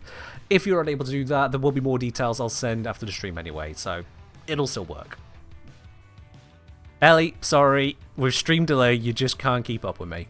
It's not possible. I know we share a brain cell, but you still can't beat out pure live stream. It's just not possible. I get to just speak, you have to type it. And on that note there, let's see, who can we raid on over to today? Now this is the eternal question, and we are raiding later than usual, so this might make things slightly more interesting. We definitely can't raid Clover, for very obvious reasons. But let's see, who can we raid on into today? Who do we want to raid on into today? Let's, again, as I've got it up here now, Dinos appears to be wearing something absolutely hilarious. So is the option to pop over there, and I think given the raid message of looking absolutely handsome, you know, oh sorry, who's that handsome guy? Yeah, that just adds to it. We have to do it. Now we just have to do it. Okay. Raid Dinos. Just make sure they're not about to end. Made that mistake before now. Nope, nope, they are not just about to end. This is perfect. Okay, cool. Raiding into Dinos. Let's get that up and running. Raid message is... Oh, Ellie has got it for me. Ellie, see, now this is why you're a moderator. Perfect. Alright then, everyone, you can copy that message right there from Ellie. That is our raid message. If you don't have access to those emotes, well, you can use channel points to unlock them. Or otherwise, just join in the fun. You'll know what kind of emoji you can slam in there. But that's all from me today. I'll be live again on, what day are we? Wednesday. With some more Warframe. In the meantime, have yourselves a wonderful start to your week. I'll see you in the next one. Bye-bye.